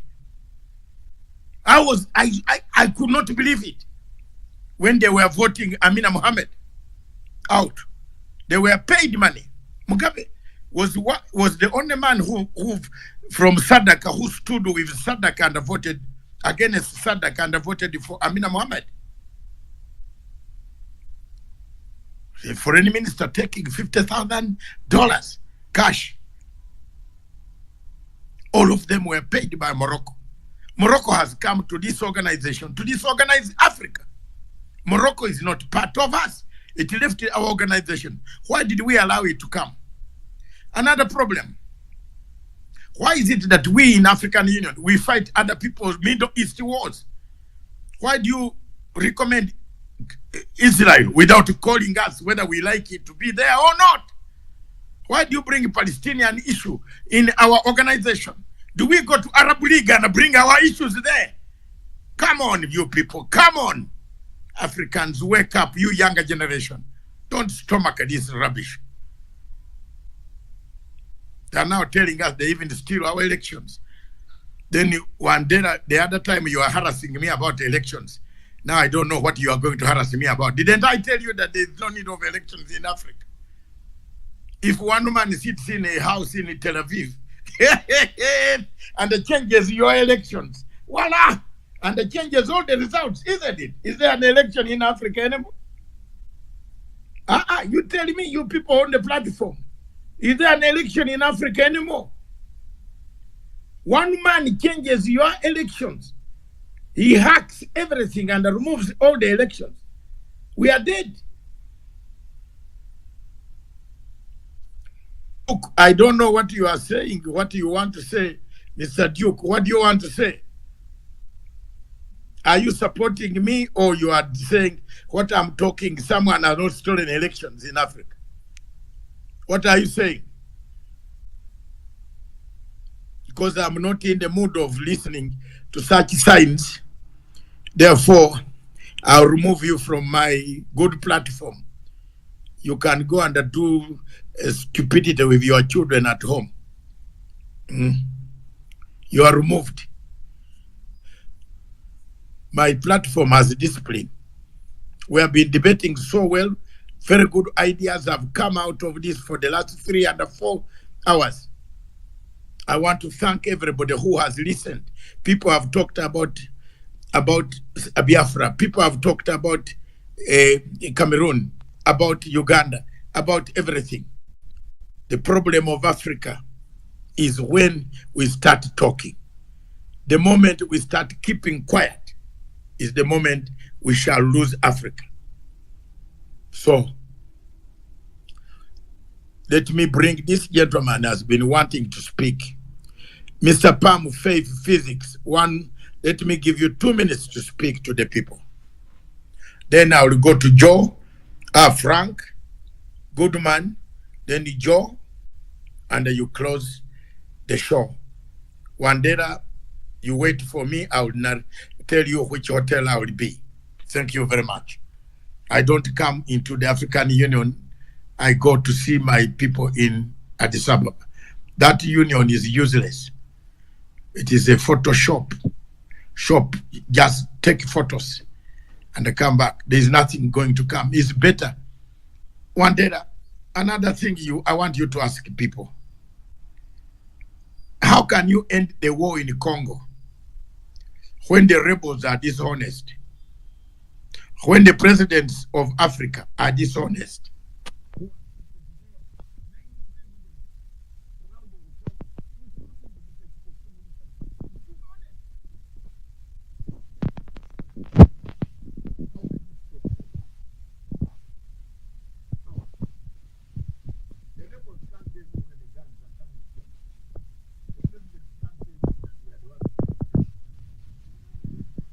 Is everybody still hearing him?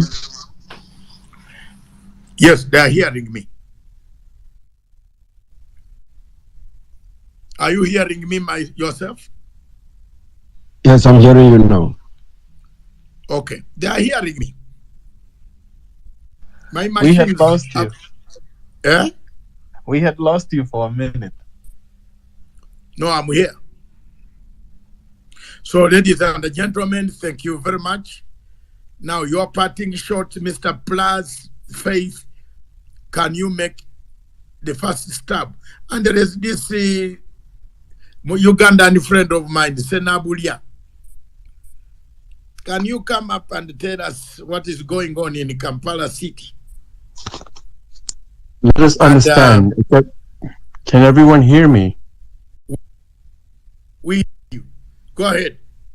Just give me a thumbs up if you can hear me. We can hear you. I want to speak to my beautiful nation, Africa. Africa, God is listening. Your songs are heard in the tongues of the Holy Tongue. When holy tongues are spoken and interpreted, the languages of Africa are heard and seen in the Holy Spirit. Your struggles are not being forsaken. The union of Africa must be defined by an understanding.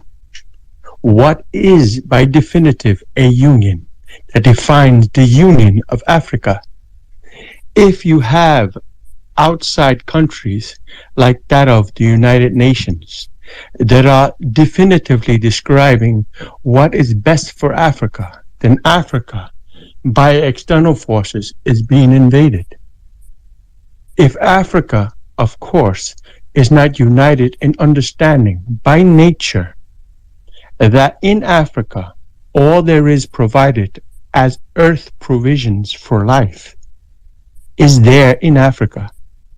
All of earth provisions of life and for life is provided there in the southern hemispheres of Africa for all the earth. Then Africa, by nature, is deceived and confused.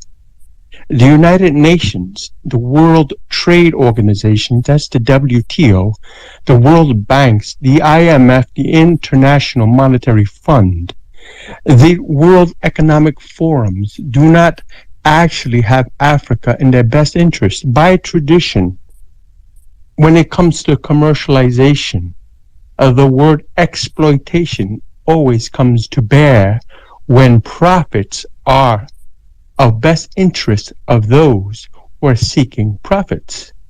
It's simple. Yes, we have corrupt dictators, corrupt presidents, corrupt governmental embodiments everywhere, even in the United States. They exist everywhere. They are called governments. And governments are supposed to, by nature, represent the best interest of humanity and of the people. But do they? No, they do not. But it is the language of the globe, the earth, the people of the planet who are disenfranchised that unity is the best solution that provides their freedoms. So what is unity? Oh, unity is politics. Unity is religion. Unity is an idea. Unity is economics, the economy. Unity is technology. No, none of the above. Unity is provision. Whatever you have that God has already given you naturally of the earth belongs to you. You have fish in the sea, fish in the rivers. You have meat to eat, swine, pigs, chicken, eggs, fowl of the air, fish in the sea. You have fruits, vegetables naturally growing on your provisional earth. The natural provisions of the earth. Listen to this. Natural provisions of the earth that supplies life unto the earth. And the populations of the earth, where do they exist more and exist more in bounties of the whole earth?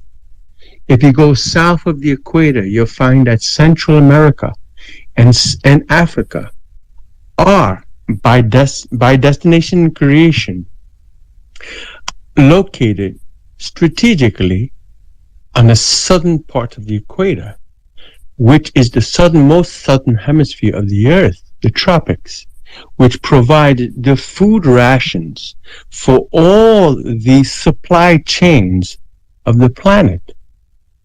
So if we begin to understand where the natural food provisions of the earth really exist, no matter how they want to exploit the seeds in other northern regions of the earth or the southern regions of the earth, the reality is that climatically, the specific regions of the earth, of earth provisions for life itself, exist within the hemispheres of Africa and Central America, and all the central embodiments on the earth.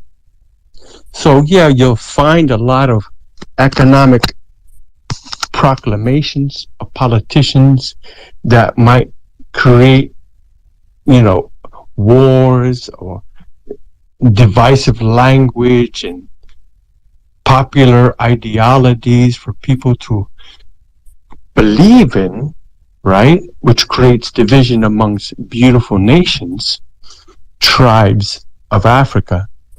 But we must understand, if you break it all down, what are we all after? What do we want is not what we actually need.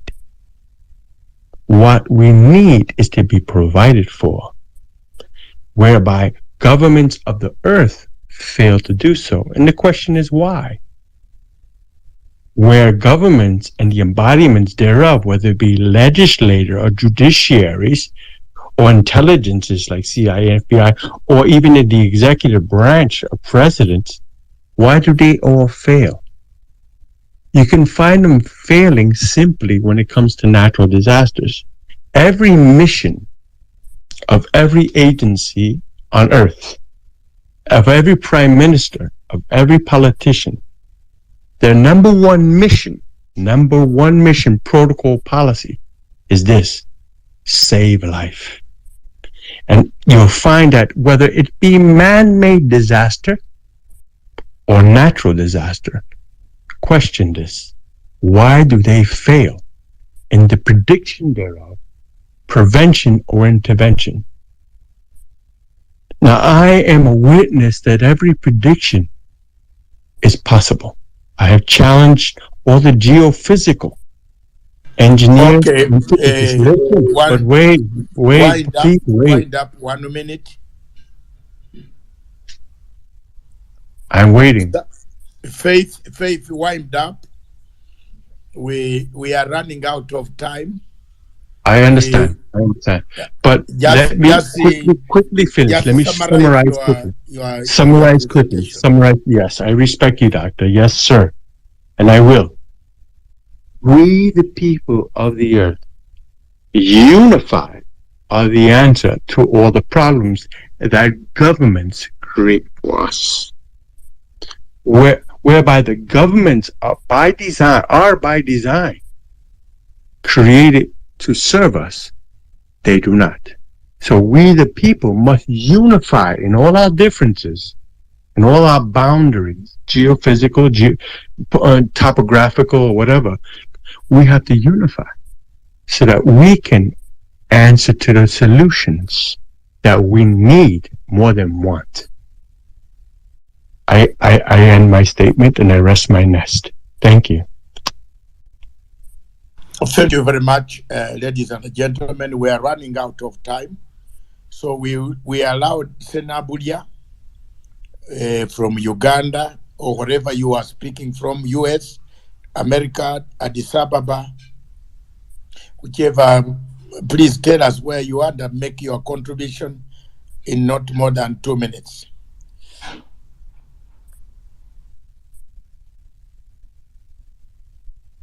Senabulia, please.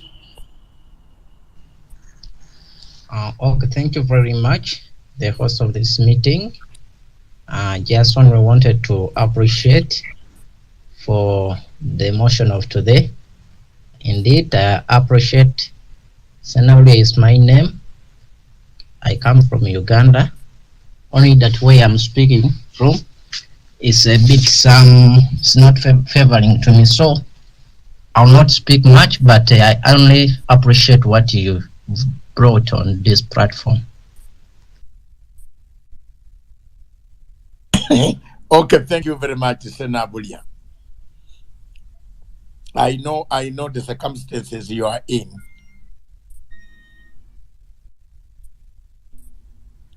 Always like each other, tag each other on this platform. Don't go away without tagging each other. Don't miss this good platform. Very fantastic. And Goodman, I can see you've gone down again when I wanted you to be up there. Wandera, I know you are in Addis Ababa already. You better listen to this. We are not joking. We are gonna take over that AU very soon. That guy from Chad, that Dr. Muhammad Faki, tell him he's not a friend. How can your president from your country die and you leave him to die like a chicken? And then you come here, you say you are the chairperson of African Union. My God. No. Okay. Let's move to Noble. Noble, make it quick, then Goodman, then finally Joe. 1 minute each. All right, thank you once again, Doctor. Please, Doctor, I will just summarize this way in a minute. One is, if it is possible, Doctor, can you create a WhatsApp where all these people who are participating can easily have a day communication and sharing our views? That's number one. Then number two, I would want a situation where we have to start to take statistics of countries that are absolutely being controlled by external forces, and we try to pressurize such countries to begin to look into their own citizens more than listening to the outsiders that are telling them what to do. Thirdly, I want to... Thank you very much. I will do that one.